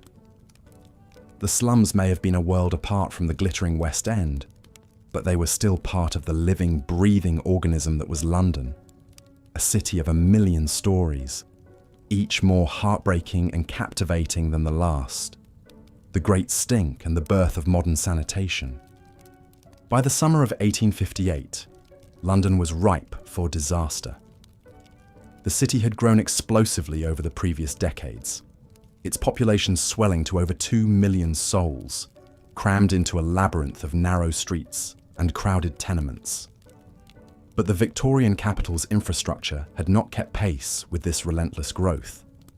The ancient sewers and cesspools, many dating back to medieval times, were overwhelmed by the sheer volume of human waste and industrial effluent pouring into them each day. As the temperatures soared that June, the city began to bake in the heat, and a miasma of noxious odours rose from the depths. The stench was so overpowering that it became known as the Great Stink, a crisis that would finally spur London to action on sanitation. The Thames, once a shimmering ribbon of life, had become an open sewer, its waters thick with the fecal matter and rotting rubbish of the metropolis. The stink was so bad that it invaded the halls of Parliament itself, causing the great and the good to gag and flee the building in search of fresher air. For years, reformers like Edwin Chadwick and John Snow had been warning of the dire consequences of London's primitive waste disposal system. They had linked the city's recurring cholera epidemics to the contaminated water supply, but their pleas for change had fallen on deaf ears. It took the Great Stink, with its assault on the delicate sensibilities of the ruling classes, to finally break through the inertia and galvanise the government into action. Parliament hastily passed a bill to fund a massive overhaul of London's sewers, appointing the visionary engineer Joseph Basil Gett to oversee the project. Basil Gett's plan was breathtakingly ambitious. A vast network of underground brick tunnels that would intercept the waste from the old sewers and ferry it miles downstream, away from the heart of the city. The scale of the undertaking was staggering, requiring over 1,000 miles of new pipelines and the excavation of 2.5 million cubic meters of earth. The construction of the new sewers was a Herculean feat of engineering and perseverance. Armies of navvies, the hard-bitten labourers who had built the railways, toiled in appalling conditions to carve out the tunnels by hand. They braved cave-ins, explosions, and the constant threat of disease as they inched their way through the bowels of the city. Many paid with their lives, succumbing to the noxious gases and airborne pathogens that lurked in the fetid depths. But slowly, inexorably, Basil Gett's vision took shape. The great interceptor sewers, marvels of brick and mortar, began to snake their way beneath the streets, gathering the waste and channeling it far out into the Thames estuary. Above ground, the city's landscape was transformed by the construction of the Victoria and Chelsea embankments, broad new thoroughfares that reclaimed land from the river and provided a stately facade for the pumping stations and outfall sewers. When the new system finally came online in the late 1860s, the effect was dramatic. The Great Stink abated, and the Thames began to run clear again for the first time in generations. The cholera epidemics that had once claimed tens of thousands of lives were brought to heel as clean water and efficient waste disposal became the norm rather than the exception. London, it seemed, had finally entered the modern age, its streets and rivers no longer clogged with the detritus of human misery. Of course, the battle against filth and disease was far from over. The slums of the East End would remain a breeding ground for poverty and squalor for decades to come, and the scars of the city's haphazard growth could not be erased overnight. But the Great Stink and the birth of London's modern sewer system marked a turning point, a moment when the Victorian city began to reckon with its own dark underbelly and take steps to create a more livable, humane environment for all its citizens. Today, Basilgate's sewers still form the backbone of London's wastewater infrastructure, a testament to the skill and foresight of their creator. They stand as a reminder of the hard-won progress that brought light and air to the darkest corners of the city, and of the unsung heroes who toiled beneath the streets to make it all possible. The Great Stink may have been a bleak chapter in London's history, but it also marked the beginning of a new era, one in which the health and welfare of the masses would no longer be sacrificed on the altar of progress and prosperity. Philanthropy and social reform. Amidst the grime and despair of Victorian London, there were glimmers of hope and compassion. Even as the city's poor suffered in abject misery, a new spirit of philanthropy and social reform was beginning to take hold among the more enlightened members of the upper and middle classes. Gradually, the idea took root that poverty was not simply a fact of life, but a social ill that could and must be alleviated through charity and legislative action. One of the early pioneers of this movement was the journalist Henry Mayhew, whose groundbreaking book, London Labour and the London Poor, shed light on the harsh realities of working-class life in the 1840s. Mayhew spent years immersed in the slums and rookeries of the East End, interviewing everyone from street hawkers to sewer scavengers about their daily struggles. His vivid, unsparing accounts of squalor and deprivation shocked the conscience of the nation and inspired a new generation of social reformers. Another key figure in this burgeoning crusade against poverty was the Salvation Army, founded by William and Catherine Booth in 1865. Originally a Christian mission dedicated to saving souls in the slums, the Salvation Army quickly evolved into a major provider of social services for the poor. Under the banner of soup, soap, and salvation, the Booths and their army of volunteers operated shelters, soup kitchens, and workhouses across London, providing a lifeline for the destitute and dispossessed. As the 19th century wore on, the idea of social reform began to gain traction in the halls of power as well. The Education Act of 1870 was a major milestone, providing government funding for the construction of new schools and making education compulsory for all children up.